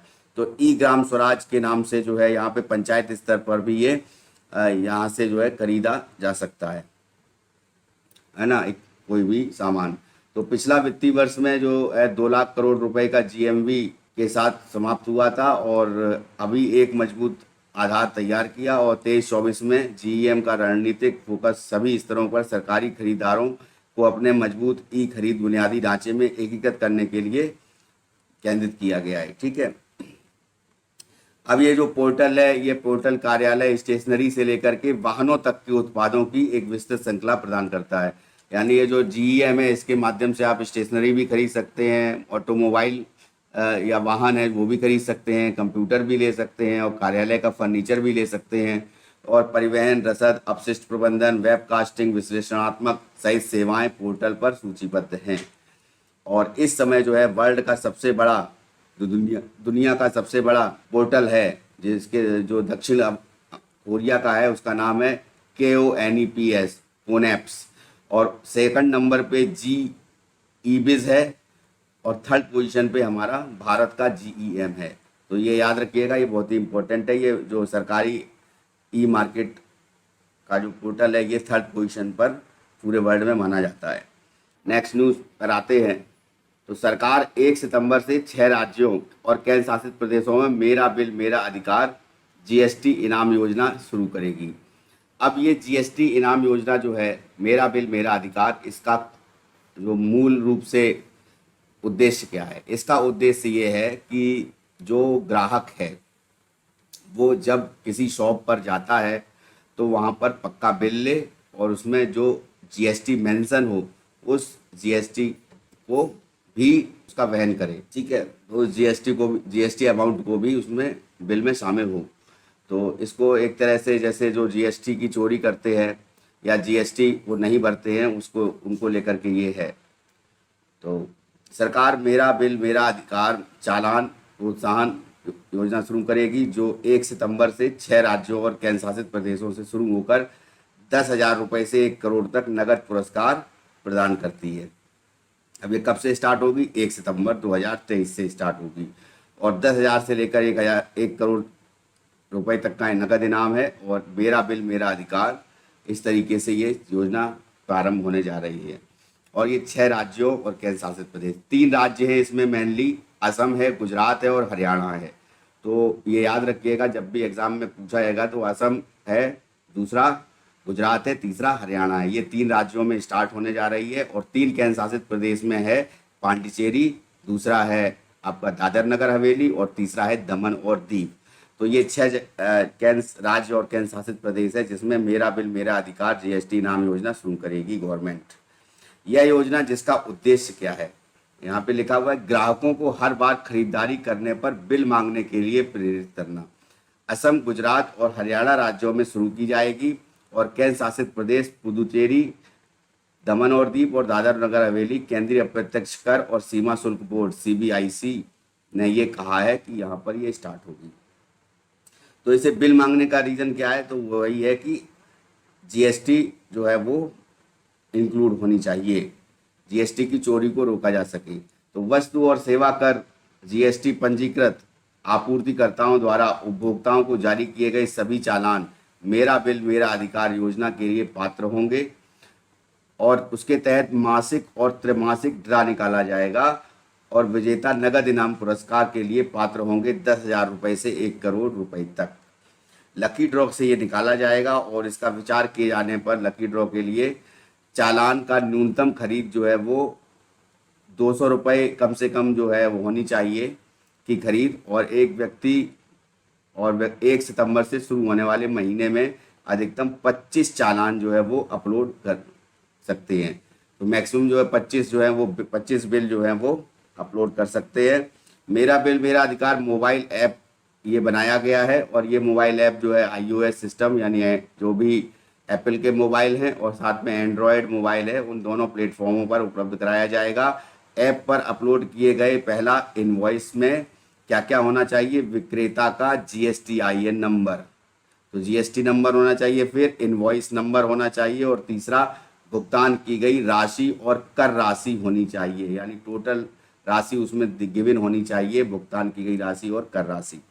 इस योजना की संकल्पना इस प्रकार की गई है कि नागरिकों और उपभोक्ताओं को वस्तुओं और सेवाओं की व्यवसाय से उपभोक्ता B2C है ना, तो यहाँ पर व्यवसाय से उपभोक्ता यानी बिजनेस से कंज्यूमर खरीदारी करते हुए विक्रेता से वास्तविक चालान मांगने के लिए प्रोत्साहित किया जा सके। विक्रेता से यानी जो बेच रहा है उससे कहा जाए कि आप हमें पक्का बिल दीजिए, तो जिससे जीएसटी की चोरी को भी रोका जा सके। तो इसको यही मेन उद्देश्य है जिसको लेकर के ये ग्राहकों को एक तरह से जागरूक किया जा रहा है जीएसटी के प्रति, कि किसी भी दुकान पर जाइए, कोई भी सामान लीजिए तो वो सामान जो है आपको उस सामान में जीएसटी इंक्लूडेड बिल होना चाहिए। ठीक है, तो इसको लेकर के ये इम्पोर्टेंट न्यूज़ थी। अब आते हैं नेक्स्ट न्यूज़ पर कि योगी सरकार जो है जिसमें मैंने बात करी थी अभी, लखनऊ में भारत का सबसे बड़ा आईटी हब बनाने की तैयारी में है। तो इसी पर मैं बात कर रहा था कि उत्तर प्रदेश राजकीय निर्माण निगम UPRNN ने कानपुर रोड पर अमौसी के नादरगंज औद्योगिक क्षेत्र में 40 एकड़ जमीन पर आईटी हब स्थापित करने का खाका तैयार कर लिया है। तो 40 एकड़ जमीन पर आईटी हब बनेगा। अब इस आईटी हब में क्या क्या होगा, तो इसका ब्लूप्रिंट पहले से ही तैयार कर लिया गया है आईटी हब का। तो इसमें होगा आईटी पार्क जिसका निर्माण 11.47 एकड़ भूमि पर किया जाएगा। फिर होगा इसमें बिजनेस पार्क जिसका निर्माण जो है 7.4 एकड़ भूमि पर किया जाएगा। उसके बाद 6.9 एकड़ में इंटरनेशनल इंक्यूबेशन फैसिलिटी सेंटर बनाया जाएगा। यहाँ पर ये इंटरनेशनल इंक्यूबेशन फैसिलिटी सेंटर का मतलब ये है कि जैसे कोई स्टार्टअप कर रहा है कोई बिजनेस में, या कोई बिजनेस जो है वो हानि पर है तो उसको लाभ में कैसे लाया जाए, तो क्या क्या जो है उसकी रिक्वायरमेंट्स होंगी, किस तरीके से बिजनेस को इम्प्रूवमेंट किया जाए, उसको लेकर के ये इंक्यूबेशन फैसिलिटी सेंटर बनाया जाएगा। और स्टार्टअप का मतलब है कि कोई छोटे मझोले उद्योग जो हैं, कोई स्टार्टअप या कोई प्रारंभ कर रहा है तो उसमें उसको सहायता प्रदान की जाएगी। वो सहायता के लिए इंटरनेशनल इंक्यूबेशन फैसिलिटी सेंटर बनाया जाएगा। पर्यावरण संरक्षण के लिए भी 8.7 एकड़ भूमि को हरित क्षेत्र के रूप में विकसित किया जाएगा। इसके अलावा आईटी हब में निर्मित इमारतों के बीच कनेक्टिविटी सुनिश्चित करने के लिए 5.8 एकड़ में सड़कों का एक नेटवर्क बनाया जाएगा। ठीक है, उसके बाद आते हैं इसमें आईटी हब में निर्मित इमारतों के बीच में कनेक्टिविटी सुनिश्चित करने 5.8 एकड़ में सड़कों का नेटवर्क बनाया जाएगा, ये हो चुका है। उसके बाद आते हैं बेसमेंट और ग्राउंड में समेत 6 मंजिला इमारत होंगी, और इस 6 मंजिला इमारत में आईटी पार्क होगा, बेसमेंट और ग्राउंड समेत बिजनेस पार्क होगा, इंटरनेशनल इंक्यूबेशन फैसिलिटी सेंटर बनाया जाएगा, और तीनों भवनों में अपनी पार्किंग सुविधा भी होगी, और वो जो पार्किंग सुविधा होगी वो हाइड्रोलिक पार्किंग सुविधा होगी, हाइड्रोलिक पार्किंग सिस्टम होगा। यानी उसमें जो है गाड़ी जो है ऊपर आप पार्क कर दीजिए, उसके बाद वो अपने आप जो है पार्किंग लॉट में लग करके नीचे जा करके अपने आप गाड़ी वहाँ पर पहुँच जाएगी। तो ये इसका इस्तेमाल उनकी बेसमेंट पार्किंग में किया जाएगा। बयान में बताया गया है कि योगी सरकार ने भूमि आवंटन और परियोजना के सफल क्रियान्वयन के लिए सलाहकारों का चयन भी की प्रक्रिया भी शुरू कर दी है। प्रस्ताव के मुताबिक आईटी हब को देश के बड़े इंक्यूबेटर के रूप में स्थापित किया जाएगा। जैसा कि मैंने अभी बताया, 6 महत्वपूर्ण विंग शामिल होंगे। तो पहला तो है इसमें महिला उद्यमी हब होगा। तो महिला उद्यमी हब, इसके द्वारा महिला सशक्तिकरण और महिलाओं को जागरूकता आएगी, और महिला सशक्तिकरण पर बल दिया गया है। और कौशल और ज्ञान अकादमी, जैसे कोई व्यक्ति जो है आईटीआई किया हुआ है तो उसके पास कोई स्किल है तो उसको लेकर के, और नॉलेज एकेडमी ये डेवलप की जाएगी। प्रोटोटाइपिंग सेंटर किया जाएगा वहाँ पे डेवलप, और research and innovation circle, emerging tech wing और यू हब इनोवेशन हब ये शामिल होंगे इसमें। इन सभी विंगों को 5 एकड़ भूमि पर विकसित करने की योजना है। तो अलग अलग भूमि पर जो है ये अलग अलग जो पार्क बनेंगे, और साथ में जो इंफ्रास्ट्रक्चर डेवलपमेंट होगा वो अलग अलग बताया गया है। तो विकसित करने की योजना है। तमाम ऐसी खूबियां होंगी जो लोगों को आकर्षित करेंगी। प्रमुख आईटी वित्तीय तकनीकी कंपनियों को आईटी हब में रणनीतिक साझेदार के रूप में जोड़ा जाएगा। तो नवाचार, इनोवेशन और तकनीकी उन्नति, टेक्निकल या टेक्नोलॉजिकल डेवलपमेंट को बढ़ावा देने की उम्मीद है। अब चूंकि जब ऐसा होगा तो क्या होगा, तो रोजगार का सृजन भी होगा। तो सरकार को उम्मीद है कि इसे आईटी प्रोफेशनल्स के लिए रोजगार के बड़े अवसर पैदा होंगे, है ना, और यही राजधानी लखनऊ का भी आर्थिक विकास भी संभव हो सकेगा। तो ये एक इम्पॉर्टेंट न्यूज़ थी। अब आते हैं नेक्स्ट न्यूज़ पर।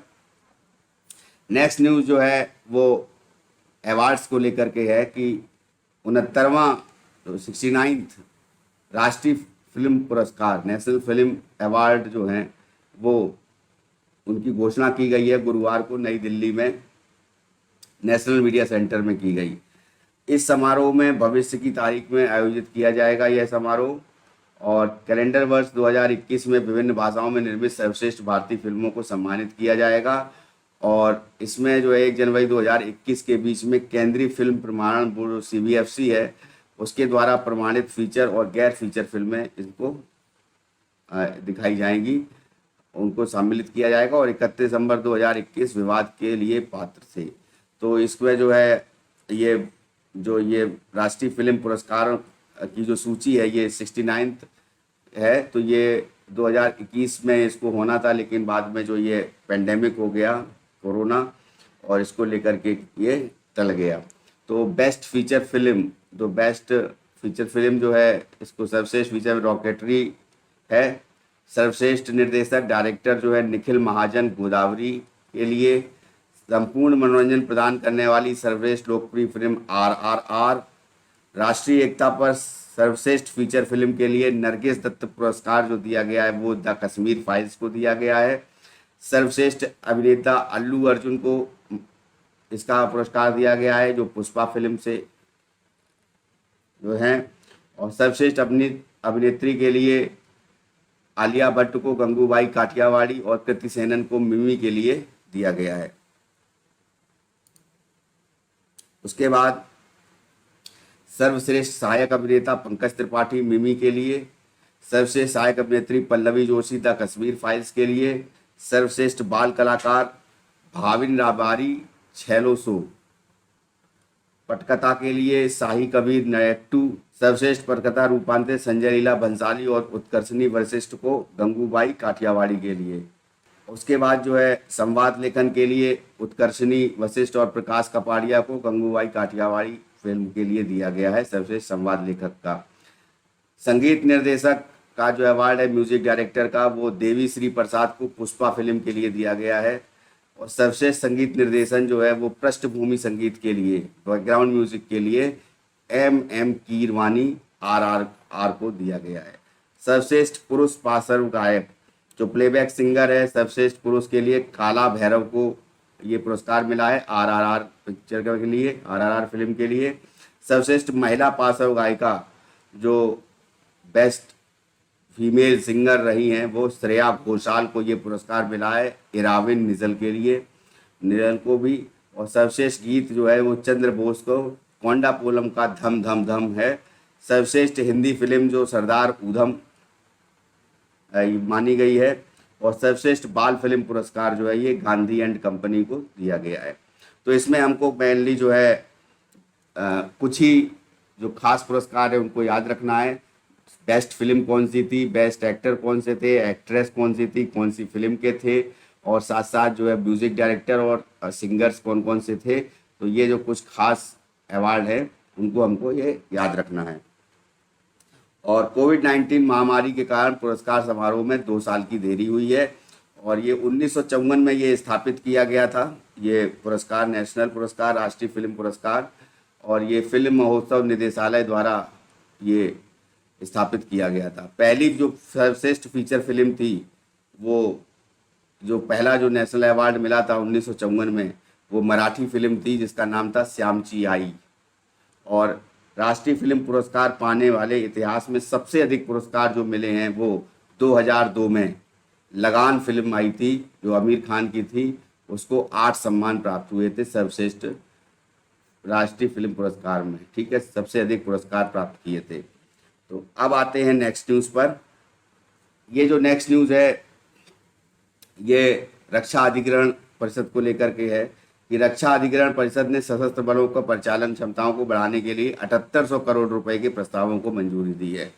तो रक्षा अधिग्रहण परिषद बेसिकली क्या है कि जो भी इक्विपमेंट्स हैं, या जैसे कहने का मतलब कोई भी मिलिट्री इक्विपमेंट है, गन है, या उसके साथ साथ जो उसकी कार्टेज है, बुलेट प्रूफ जैकेट्स हैं, या ऐसे करके जो भी रक्षा उपकरण हैं बेसिकली जो मिलिट्री पर्सन के लिए होते हैं, और जो भी इम्पोर्टेंट जो डिफेंस मटेरियल्स हैं उसके लिए 7800 करोड़ रुपए का प्रस्ताव को मंजूरी दी गई है सशस्त्र बलों के लिए। सशस्त्र बल कौन कौन से हैं, जैसे CISF है, जैसे CRPF है, BSF है, उसके साथ साथ जो है जैसे SSB है ना।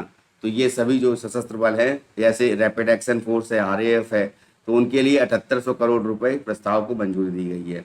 अब ये रक्षा अधिग्रहण परिषद जो है ये रक्षा मंत्री राजनाथ सिंह जी की अध्यक्षता में ये बैठक में 7800 करोड़ रुपए की पूंजी का अधिग्रहण प्रस्तावों को आवश्यकता की स्वीकृति AON प्रदान की गई है।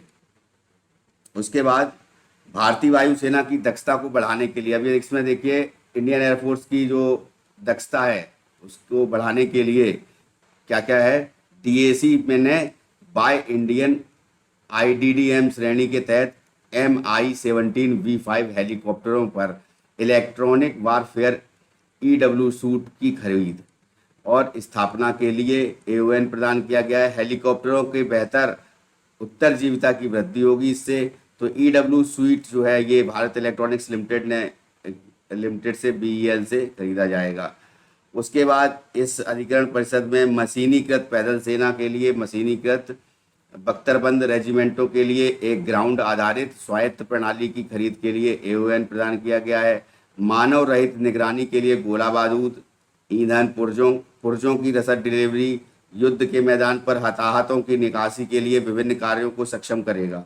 ठीक है, तो ईंधन और पुर्जों की रसद डिलीवरी के लिए भी ये पैसा दिया गया है, ये रकम दी गई है। तो 7.62 गुणा 51 millimetre light machine gun LMG, bridge laying tank army के लिए BLT इसको बोला जाता है, उसकी खरीद का भी प्रस्ताव को भी DAC द्वारा हरी झंडी दे दी गई है। LMG के शामिल होने की पैदल सेना बलों के लिए लड़ने की क्षमता वृद्धि होगी, एलएमजी, है ना। वहीं बीएलटी के शामिल होने से मशीनीकृत बलों की आवाजाही में तेजी आएगी। तो ये जो है बेसिकली अब प्रोजेक्ट शक्ति के तहत जो भारतीय सेना में मजबूत लैपटॉप टैबलेट की खरीद के लिए उसके साथ साथ एओएन भी प्रदान किया गया है कि बेहतर लैपटॉप होने चाहिए, बेहतर टैबलेट भी होने चाहिए। ये सभी खरीद केवल स्वदेशी विक्रेताओं से ही की जाएगी। सबसे बड़ी बात है इसमें, जो कंपनीज जो होंगी वो इंडियन कंपनीज ही होंगी जिनसे ये सब खरीदा जाएगा। उसके साथ नौसेना के लिए MH-60R हेलीकॉप्टर के परिचालन क्षमता को बढ़ाने के लिए डीएसी ने इसके लिए हथियारों की खरीद के लिए सहमति प्रदान की है। तो बेसिकली ये हथियारों की खरीद के लिए ये 7800 करोड़ रुपए जो है ये नाम किया गया, ठीक है ना। तो ये पूरा सशस्त्र बलों के लिए है बेसिकली, और सशस्त्र बल मैंने बताए। उसके बाद नेक्स्ट न्यूज़ पर आते हैं। अब ये जो न्यूज़ नेक्स्ट है वो बहुत ही न्यूज़ जापान को लेकर के है और चाइना को लेकर के है। चाइना ने जापान से समुद्री भोजन के सभी आयात को तत्काल प्रभाव से निलंबित कर दिया है। अब देखिए चाइना में जो है हम लोग जानते हैं कि सी फूड्स ज़्यादा पॉपुलर है, सी फूड खाया जाता है वहाँ पर ज़्यादा। तो जापान से समुद्री भोजन का जो आयात होता था, इंपोर्ट होता था सी फूड का, उसको निलंबित कर दिया, एक तरह से पूरी तरह से उसको खारिज कर दिया है और पूरी तरह से एग्रीमेंट को डिस्ट्रॉय कर दिया है। निलंबित करने का मतलब सस्पेंड कर दिया एक तरह से है। अब ये किया क्यों गया है? तो हुआ ये कि जापान ने फुकुशिमा दाइची जो न्यूक्लियर प्लांट है, तो उसका जो पानी है वो पानी प्रशांत महासागर में छोड़ दिया, जिसमें रेडियो एक्टिव मटेरियल्स होने की संभावना है। अब ये रेडियो एक्टिव मटेरियल्स जो हैं वो सी फूड को प्रभावित करेंगे या सी फूड में ये कंटामिनेशन लाएंगे। ये कंटामिनेशन को देखते हुए चाइना ने जापान से जो सी फूड का जो एग्रीमेंट था जो इंपोर्ट का, उसको ही खारिज कर दिया, उसको निलंबित कर दिया है। तो चीन ने सीमा शुल्क अधिकारियों की घोषणा की है कि देश ने जापान से समुद्री भोजन के सभी आयात को तत्काल प्रभाव से निलंबित कर दिया है। यह घोषणा तब हुई जब टोक्यो इलेक्ट्रिक पावर कंपनी ने गुरुवार को दोपहर के तुरंत बाद फुकुशिमा दाइची परमाणु ऊर्जा संयंत्र उपचारित और पतला पानी प्रशांत महासागर में छोड़ना शुरू कर दिया। अधिकारियों ने कहा कि निलंबन का उद्देश्य रेडियोधर्मी पानी के निकलने से दूषित भोजन के खतरे को खत्म करना है और खाद्य सुरक्षा, चीनी उपभोक्ताओं के स्वास्थ्य की रक्षा करना है। चाइनीज कंज्यूमर्स हैं उनकी स्वास्थ्य की रक्षा करना है। अधिकारियों ने यह भी कहा है कि बढ़ती निगरानी के माध्यम से जापान से आयातित खाद्य पदार्थ जो भी हैं वो भी रेडियोधर्मी संदूषण के संभावित जोखिमों का आकलन करना जारी रखेंगे। अब जो भी फूड्स मटेरियल जो है, फूड मटेरियल जो चाइना में इंपोर्ट हो रहा है जापान से, उसको भी वो अच्छी तरह से क्वालिटी चेक उसका करेंगे। तो इस प्रतिबंध से जापान में के मछली पकड़ने के उद्योग पर बड़ा प्रभाव पड़ने की उम्मीद है और इससे द्विपक्षीय संबंधों में और गिरावट आ सकती है। तो ये जापान और चाइना के जो बायलैटरल ट्रेड है उसमें बहुत ही ये गिरावट आ सकती है, बायलैटरल ट्रेड्स में। अब जो दूसरी बात है वो ये है कि हम लोग जैसा कि जानते हैं कि जापान में मछली उत्पादन को लेकर के बहुत ज़्यादा जाना जाता है जापान। और जापान में जैसा कि समुद्री धाराएं होती हैं तो उसमें ओयोशियो और क्यूरोशियो जो समुद्री धाराएं जहां आकर मिलती हैं वहां पर जो मछली का जो पालन है या मछलियां जो वहाँ मिलती हैं, वहाँ पकड़ी जाती हैं, वो बहुत ज़्यादा वहाँ पर पाई जाती हैं।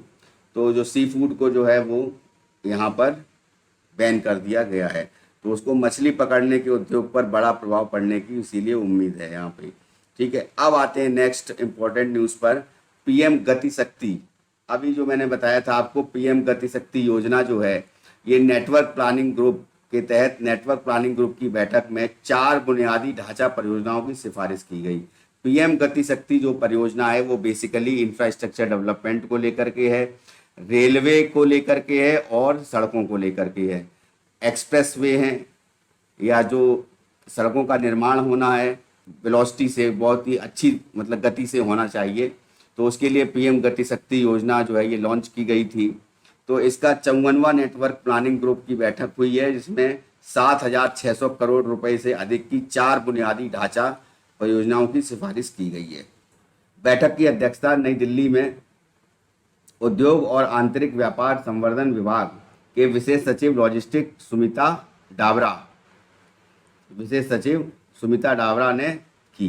बैठक के दौरान सड़क परिवहन और राजमार्ग मंत्रालय और रेल मंत्रालय की दो परियोजनाओं का मूल्यांकन किया गया।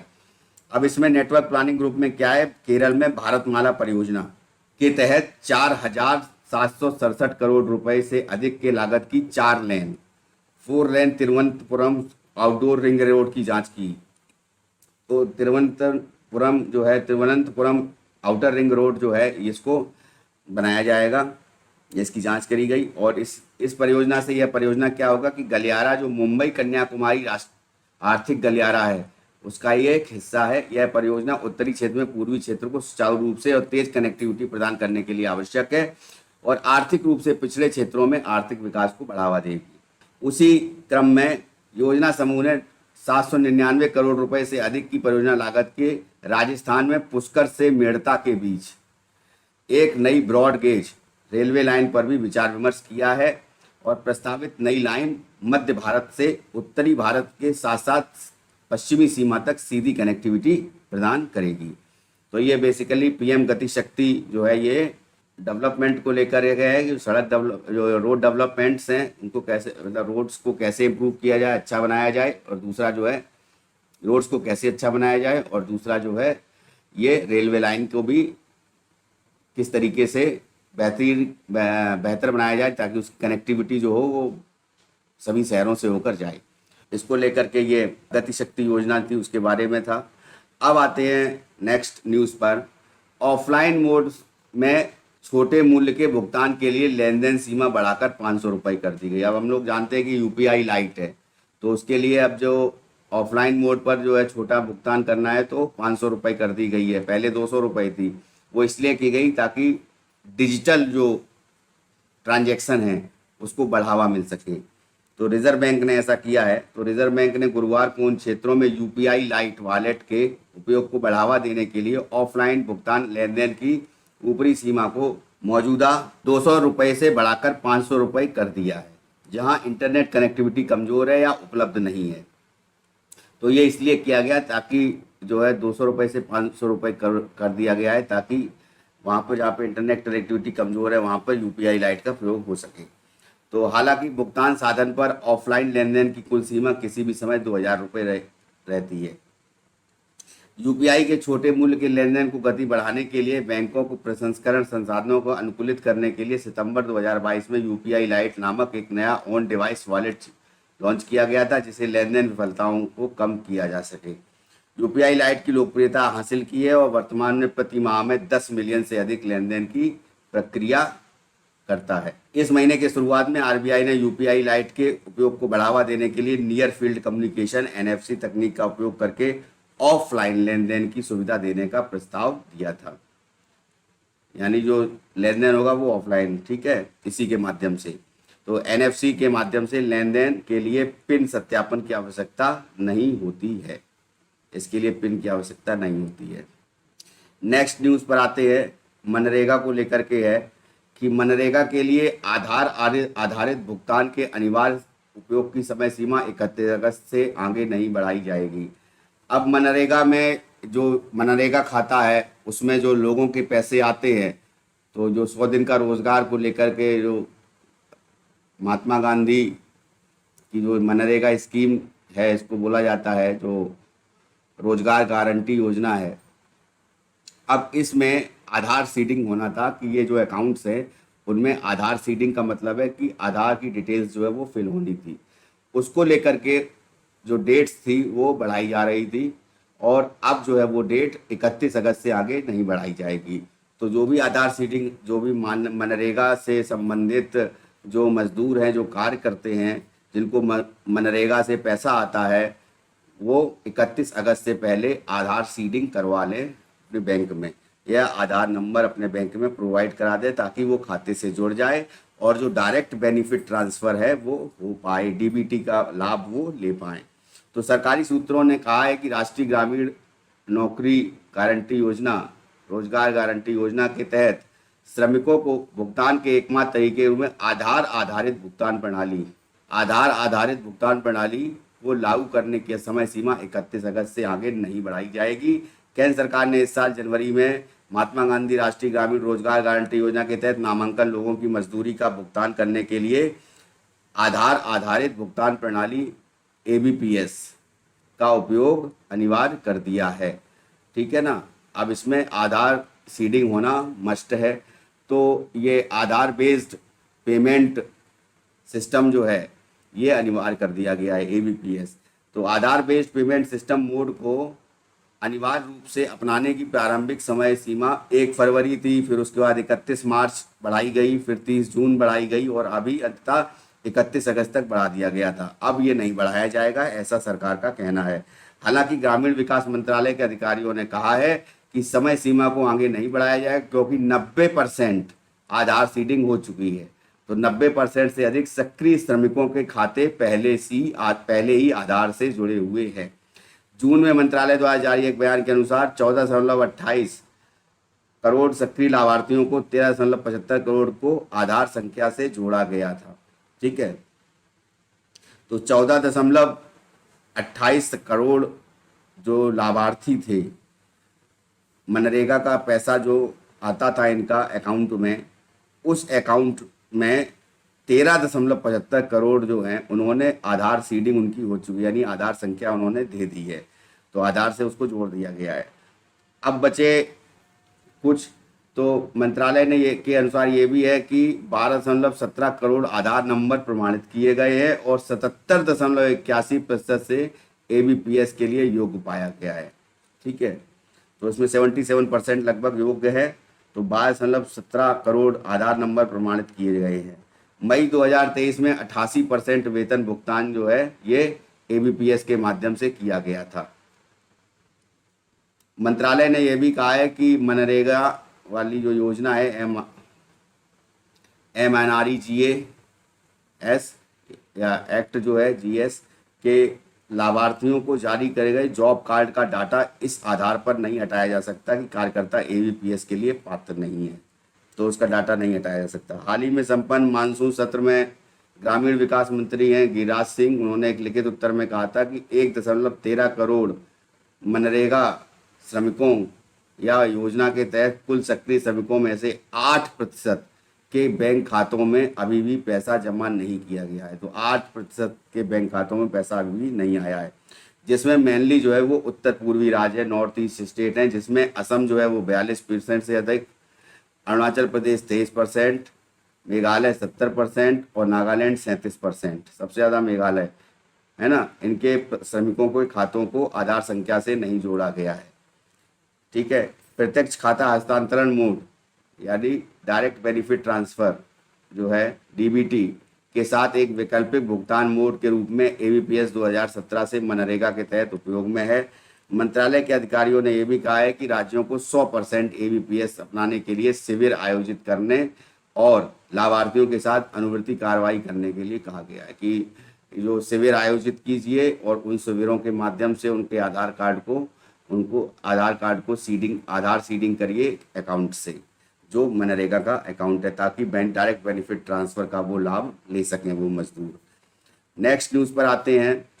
केंद्र जो है वो 7 साल में पहली बार चीनी निर्यात पर प्रतिबंध लगाने की तैयारी में। चीनी निर्यात पर प्रतिबंध लगाने की तैयारी में इसलिए है क्योंकि जो चीनी की जो आपूर्ति है वो नहीं हो पा रही है देश में। कहने का मतलब है जब निर्यात पर प्रतिबंध है, इसका मतलब निश्चित बात है कि जो चीनी का उत्पादन हुआ है वर्ष में, इस वर्ष में वो उत्पादन जो है वो कम हुआ है। तो 3 सरकारी सूत्रों ने कहा है कि भारत अक्टूबर से शुरू होने वाले अगले सीजन से मिलों में को चीनी निर्यात करने पर प्रतिबंध कर सकता है, जिससे 7 साल में पहली बार शिपमेंट रुक जाएगा, क्योंकि बारिश की कमी के कारण गन्ने की पैदावार में कमी आई है। तो ये निश्चित बात है, गन्ने की पैदावार कम होगी तो उसको प्रोसेसिंग नहीं हो पाएगा, चीनी में वो कन्वर्ट नहीं हो पाएगा। तो विश्व बाजार में भारत की अनुपस्थिति से न्यूयॉर्क और लंदन में बेंचमार्क कीमतें बढ़ने की संभावना होगी। जो पहले से ही कई वर्षों में उच्चतम स्तर पर कारोबार कर रही हैं, जिससे वैश्विक खाद्य बाजारों में और अधिक मुद्रास्फीति की आशंका पैदा हो जाएगी। हमारा अब जो है हमारा प्राथमिक ध्यान स्थानीय चीनी आवश्यकताओं को पूरा करना है। अब निश्चित बात है, जैसा कि अधिशेष जो गन्ना होता है उससे इथेनॉल का उत्पादन भी होता है, तो गन्ने का उत्पादन जो है वो उतना नहीं हो पा रहा है जिससे कि चीनी की जो जिसको प्रोसेसिंग करके जो है चीनी का उत्पादन किया जा सके। तो चीनी जो है उसके दाम जो है आने वाले समय में बढ़ेंगे। तो आगामी सीजन के लिए हमारे पास निर्यात कोटा आवंटित करने के लिए पर्याप्त चीनी नहीं होगी। तो जो एक्सपोर्ट करने के लिए चीनी हमारे पास अवेलेबिलिटी नहीं होगी। इसका मतलब है जो उपभोक्ता हैं, जो आम जनता है भारत की, जो चीनी जो है उनके लिए आने वाले समय में हो सकता है प्रति किलो के हिसाब से महंगी हो जाए। तो भारत ने मिलों को चालू सीजन के दौरान 30 सितंबर तक केवल 6.1 मिलियन टन चीनी निर्यात करने की अनुमति दी, जबकि पिछले सीजन में उन्होंने 11.1 मिलियन टन चीनी बेचने की अनुमति दी थी। अब देखिए 11.1 मिलियन टन चीनी जो है बेचने की अनुमति पिछले सीजन में दी थी, और अभी देखो है केवल 6.1 मिलियन टन, यानी जस्ट इसकी आधी लगभग। तो 2016 में भारत ने विदेशी बिक्री को अंकुश लगाने के लिए चीनी निर्यात पर 20% कर लगाया था। तो ये कर लगाया था निर्यात पर, और निर्यात पर कर कब लगाया जाता है? तब लगाया जाता है जब निर्यात करने के लिए हमारे पास चीज़ें जो होती हैं वो नहीं होती हैं।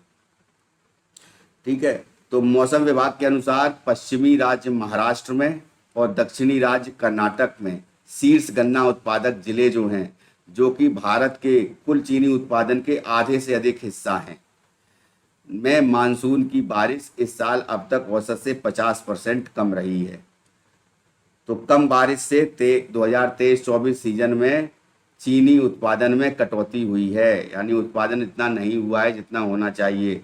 यहाँ तक कि 2024-25 में सीजन के लिए रोपण भी कम हो जाएगा।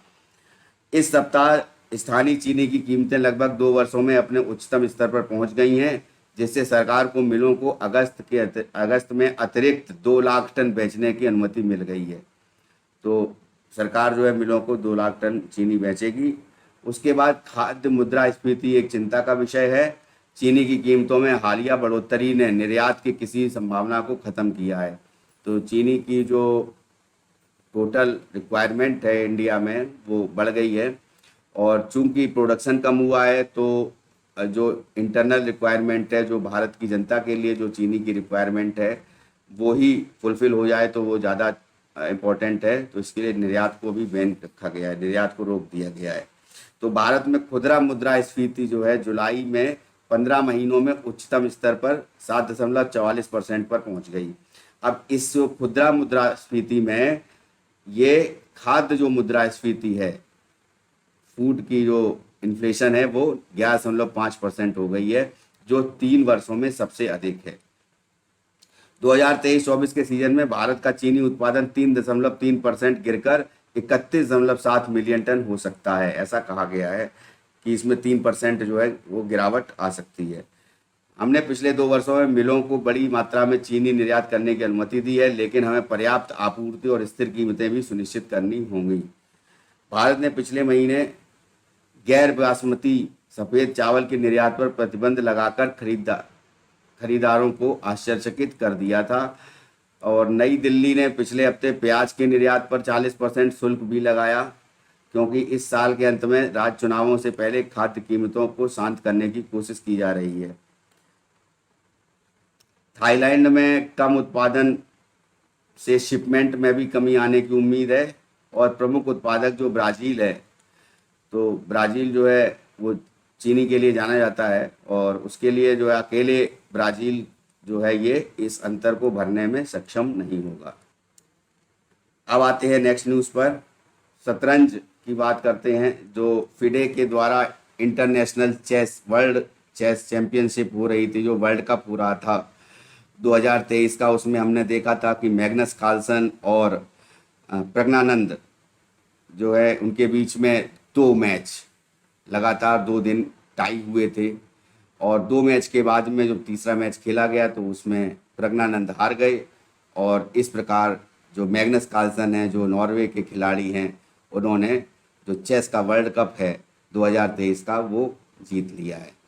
तो शतरंज में विश्व कप फाइनल 2023 में नॉर्वे के मैग्नस कार्लसन के से हारने के बाद भारत के आर प्रज्ञानंद को रजत पदक से संतोष करना पड़ा। तो शतरंज में नॉर्वे के मैग्नस कार्लसन ने, ठीक है, टाई ब्रेक में हराकर अजरबैजान बाकू में फिडे शतरंज विश्व कप 2023 का खिताब जीता है। ठीक है, तो ये इंपॉर्टेंट है। ये भी पूछा जा सकता है कि शतरंज का विश्व कप कहाँ आयोजित किया गया था, कौन जीता था, या फिर आज कौन जो है फाइनल तक गया। तो विश्वनाथन आनंद के बाद यही एक पहले व्यक्ति है जो बाद में, जो आर प्रज्ञानंद हैं, जो अब 18 वर्ष के हो चुके हैं, इन्होंने ही जो है विश्वनाथन आनंद के बाद में फाइनल तक ये वर्ल्ड कप में गए हैं। और उसके बाद में जो फाइनल में मैग्नस कार्लसन ने प्रज्ञानंद के खिलाफ दूसरा टाई ब्रेक ड्रॉ करने के बाद विश्व कप जीता। अंतिम स्कोर कार्लसन 1.5 और प्रज्ञानंद 0.5 इनका स्कोर था। कार्लसन को स्वर्ण पदक मिला, वहीं प्रज्ञानंद को रजत पदक मिला। दोनों प्रारूपों में 3 दिनों और 4 बेहद तनावपूर्ण शतरंज के खेल के बाद मैग्नस कार्लसन था अपने करियर में पहली बार फिडे विश्व कप जीतने में सफल रहे। पहली बार, याद रखिएगा, ठीक है ना, कि पहली बार जीते हैं मैग्नस कार्लसन। और उन्होंने फाइनल में भारत के प्रज्ञानंद को हराया, लेकिन इससे पहले जो 18 वर्षीय किशोर प्रतिभा ने उन्हें टाई ब्रेकर तक खींच लिया था। तो ये प्रज्ञानंद ने उनको टाई ब्रेकर तक खींच लिया था। टाई ब्रेकर के दूसरे गेम के बाद कार्लसन की जीत पक्की हो गई और दोनों खिलाड़ियों ने मंगलवार और बुधवार को एक मैच ड्रॉ खेला था। प्रज्ञानंद जो विश्व कप के दौरान 18 वर्ष के हो गए हैं, अब तक के सबसे कम उम्र के विश्व कप फाइनलिस्ट थे और सबसे कम उम्र के विश्व कप विजेता हैं। 31वीं वरीयता प्राप्त प्रज्ञानंद विश्व कप के फाइनल में जगह बनाने वाले सबसे कम वरीयता प्राप्त खिलाड़ी भी है। तो विश्व कप विजेता जो है, सबसे कम उम्र के विश्व कप विजेता, ये मैग्नस कार्लसन के लिए कहा गया है, और सबसे कम उम्र के विश्व कप फाइनलिस्ट जो है ये प्रज्ञानंद के लिए कहा गया है। प्रज्ञानंद विश्वनाथन आनंद के बाद फाइनल में पहुंचने वाले पहले भारतीय बन गए हैं। विश्वनाथन आनंद के बाद शीर्ष पर भारतीय दिग्गज में शामिल होने पर एक जीत दूर थे। इस समय जो है फिडे के द्वारा जो है सबसे इंटरनेशनल फेडरेशन ऑफ चेस है, जिसके द्वारा विश्व कप आयोजित किया गया था चेस का 2023 का अजरबैजान में, वो मैग्नस कार्लसन ने जीता और ओवरऑल गोल्ड मेडल जीत करके अभी भी मैग्नस कार्लसन पूरे वर्ल्ड में फर्स्ट पोजीशन पर कायम है। सेकंड पर प्रज्ञानंद रहे हैं। और अजरबैजान बाकू के बारे में एक चीज़ मैं और बता दूं कि अजरबैजान जो है ये कैस्पियन सागर से इसकी बाउंड्री मिलती है। बहुत बार पूछा जा चुका है क्वेश्चन कि कैस्पियन सागर के आसपास के देश कौन कौन से हैं, तो उसमें ये इम्पोर्टेंट है, जैसे कजाकिस्तान है, उज्बेकिस्तान है, रशिया है, तो उसमें अजरबैजान भी आता है। ठीक है, और साथ में जो है ये अजरबैजान में जो बाकू है, जो राजधानी है अजरबैजान की, तो ये बाकू जो है ये पेट्रोलियम प्रोडक्ट्स के लिए जाना जाता है। तो ये पेट्रोलियम का प्रोडक्शन करने के लिए मेनली इम्पोर्टेंट शहर है। अब आते हैं नेक्स्ट न्यूज़ पर, जो लास्ट न्यूज़ है आज की, कि इन्फोसिस के टेनिस के दिग्गज। तो इन्फोसिस ने जो है बेसिकली जो टेनिस के खिलाड़ी है राफेल नडाल, और राफेल नडाल को जो है 3 साल के लिए ब्रांड एम्बेसडर के रूप में नियुक्त किया है। राफेल नडाल फ्रेंच ओपन के बादशाह माने जाते हैं। फ्रेंच ओपन इन्होंने 22 ग्रैंड स्लैम जीते हैं, और 22 ग्रैंड स्लैम जीतने वाले फ्रेंच ओपन के ये बहुत बड़े खिलाड़ी हैं। और इनका जो राफेल नडाल है ये स्पेन के रहने वाले हैं, तो स्पेन के खिलाड़ी है। तो कंपनी जो इन्फोसिस है, इसने गुरुवार को एक बयान में कहा कि बंगलौर स्थित तकनीकी दिग्गज इन्फोसिस ने स्पेनिश टेनिस दिग्गज राफेल नडाल को 3 साल की अवधि के लिए अपना राजदूत नियुक्त किया है। एक खास बात मैं और बता दूं आपको इन्फोसिस के लिए, कि जितनी भी आईटी कंपनीज हैं इंडिया में या अदर कंपनीज हैं, उनमें से इन्फोसिस ही एकमात्र प्राइवेट कंपनी है जिसकी सुरक्षा CISF के द्वारा की जाती है। सेंट्रल इंडस्ट्रियल सिक्योरिटी फोर्स के जो सैनिक हैं, जवान हैं, वो इन्फोसिस की सुरक्षा करते हैं। तो ये एक बहुत बड़ी बात है, इसको याद रखिएगा। तो इन्फोसिस के मुख्य कार्यकारी अधिकारी और प्रबंध निदेशक जो हैं सलिल पारेख ने इन्फोसिस के राजदूत के रूप में नडाल का स्वागत किया है। अब ये जो राफेल नडाल हैं, इनका पहला सहयोग जो है एआई संचालित मैच विश्लेषण टूल के विकास करना है। अब ये मैच विश्लेषण टूल कहने का मतलब, जैसे राफेल नडाल कोई खेल खेलते हैं, उनके जो पुराने खेल हैं उनको जो है एआई टूल के माध्यम से वो सेव किया जाएगा, वो डाटा को संरक्षित किया जाएगा। तो इन्फोसिस ने कहा यह व्यक्तिकृत टूल नडाल की कोचिंग टीम के लिए वास्तविक समय उपलब्ध होगा और दौरे पर वापस आएंगे तो उनके लाइव मैचों की जानकारी के साथ साथ पिछले मैचों के ऐतिहासिक डाटा को भी ट्रैक किया जा सकेगा। आईटी की जो कंपनी है ये इन्फोसिस, इसने टेनिस टूर्नामेंटों के लिए एक डिजिटल इनोवेशन पार्टनर भी है। और ब्रांड इन्फोसिस ने एआई, क्लाउड, डाटा एनालिटिक्स और डिजिटल अनुभवों को लाभ उठाकर विश्व स्तर पर 1 अरब प्रशंसकों के लिए टेनिस पारिस्थितिक तंत्र की फिर से कल्पना करने में मदद की है। तो 1 अरब जो प्रशंसक हैं, तो उनके लिए जो है ये टेनिस का एक अलग से इकोसिस्टम बनाया है कि वहाँ पर जो है राफेल नडाल के द्वारा खेले गए जो लाइव गेम्स हैं और जो पुराने गेम्स हैं उनका डाटा जो है वो संरक्षित रखा जाएगा। और इन्फोसिस ने खिलाड़ियों और प्रशिक्षकों के लिए प्रशिक्षण में क्रांति लाने के लिए वीडियो और सांख्यिक विश्लेषण प्लेटफार्मों का बीड़ा उठाया है और प्रसारकों के लिए आकर्षक सामग्री पोस्ट करने के लिए एआई सहायक पत्रकारिता प्लेटफॉर्म के साथ मैच विश्लेषण को मजबूत किया है और प्रशंसकों के लिए खेल से जुड़ने के लिए नए तरीके पेश किए हैं। टेनिस पारिस्थितिक तंत्र में के लिए इन्फोसिस के अन्य नवाचारों में मिश्रित वास्तविकता, सामाजिक वीआर और 3D कला संग्रहालयों सहित डिजिटल ब्रह्मांड में अन्वेषण शामिल है, ताकि विश्व स्तर पर प्रशंसकों के लिए टेनिस के इतिहास और विरासत का विस्तार किया जा सके। तो उसको जो है डाटा को एक तरह से सेव रखा जा सके इसके लिए, और वो जो डाटा होगा वो एआई से प्रेरित होगा, आर्टिफिशियल इंटेलिजेंस से प्रेरित होगा।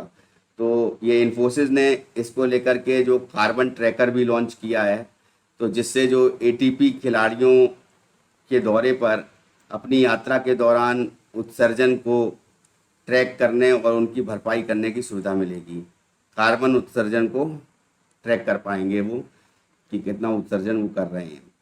ये तो करंट अफेयर्स थी 2023 और 24 अगस्त 2023 की। और इस करंट अफेयर्स के साथ ही इस वीडियो को समाप्त करने से पहले मैं एक आपसे निवेदन करूंगा कि जिन लोगों ने अभी तक चैनल सब्सक्राइब नहीं किया है वो चैनल सब्सक्राइब कर लें और बेल आइकन दबा दें, ताकि नोटिफिकेशन नए वीडियो का आपको पता लग जाए जैसे ही नया वीडियो अपलोड हो। उसके साथ साथ कुछ जानकारी आपको देनी है कि gstayari.com पर जाकर के आप वहाँ से ये जो पूरा न्यूज़ है इसको आप पा सकते हैं और वहाँ पर देख सकते हैं। और साथ साथ जो है gstayari.com के अलावा GS तैयारी ऐप है हमारा, ये ऐप आप गूगल प्ले स्टोर से डाउनलोड कर लीजिए।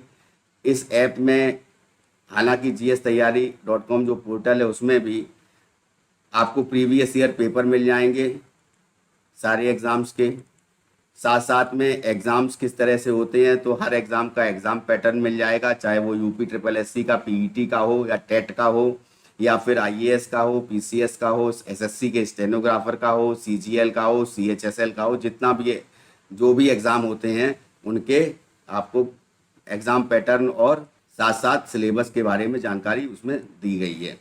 उसके बाद फ्री मटेरियल्स में जाएंगे तो आपको डेली का टेस्ट एक दिया जाता है करंट अफेयर्स का, तो करंट अफेयर्स के टेस्ट भी आप लगा सकते हैं। उसके साथ साथ जो चौथी इम्पोर्टेंट पॉइंट है कि अगर आप हमारा कोई कोर्स खरीदते हैं तो उस कोर्स से आपको बहुत ज़्यादा लाभ होने वाला है। वो आपको नोट्स मिल जाएंगे जो प्रिसाइज नोट्स होंगे, जो लिमिटेड नोट्स होंगे, जिनको पढ़ करके आप परीक्षाओं में सफलता हासिल कर सकते हैं। और साथ साथ जो है आपको जो स्पेशल वीडियो लेक्चर्स दिए जाएंगे जो कि इससे परे हैं, तो उन वीडियो लेक्चर्स के माध्यम से आप अपने नॉलेज को, जो जनरल नॉलेज है अपनी या GS है, उसको इम्प्रूव कर सकते हैं। और साथ साथ जो है टेस्ट लगाकर जो मॉक टेस्ट हैं उनको करके आप अपनी नॉलेज को जांच भी सकते हैं। तो इसके साथ साथ जो है टेलीग्राम चैनल पर जाएंगे आप हमारे, तो टेलीग्राम चैनल का नाम है जीएस तैयारी 9। तो जीएस तैयारी 9 जब आप यहाँ पर जाएंगे तो जीएस तैयारी 9 के माध्यम से वहाँ पर भी मैं करंट अफेयर्स डेली की और जो पीडीएफ है और साथ में जो वन लाइनर्स हैं करंट अफेयर्स उसको भी मैं आपको प्रोवाइड करता हूँ। और अभी जो है ये जो ऐप है इसको और भी इसमें अभी इजाफा होगा, तो ऐप आप ज़रूर इंस्टॉल कर लीजिए, डाउनलोड कर लीजिए गूगल प्ले से।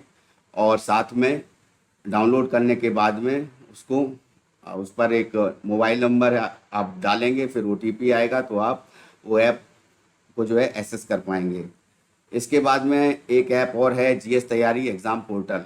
जीएस तैयारी एग्ज़ाम पोर्टल ऐप को जब आप इंस्टॉल करेंगे तो उसके माध्यम से भी आप डेली के जो करंट अफेयर्स हैं और साथ साथ जो रीजनिंग है, मैथमेटिक्स है या हिंदी है, इंग्लिश है या एसएससी को लेकर के भी कोई तैयारी है, पीईटी को लेकर के, तो वहाँ पर भी आपको क्विज़ के तरह से 10 क्वेश्चन की एक क्विज़ जो है वो बहुत सी क्विज़ेज जो हैं वो अवेलेबल हैं, तो वहाँ से आप कर सकते हैं। और साथ साथ में जो है वहाँ पर कोर्सेज अवेलेबल भी हैं, जो ऑनलाइन टेस्ट हैं वो अवेलेबल हैं, चाहे वो यूपीएसआई के लिए हों, चाहे वो यूपी पुलिस आरक्षी भर्ती के लिए हों या फिर एसएससी भर्ती के लिए हों। तो और उत्तर प्रदेश लोक सेवा आयोग द्वारा जो भी सेवाएं के लिए जो जगह निकलती हैं उसके लिए हों, तो वो सभी जो है आप उसका लाभ उठा सकते हैं। तो इस वीडियो लेक्चर को यहीं पे समाप्त करते हैं। बहुत बहुत धन्यवाद।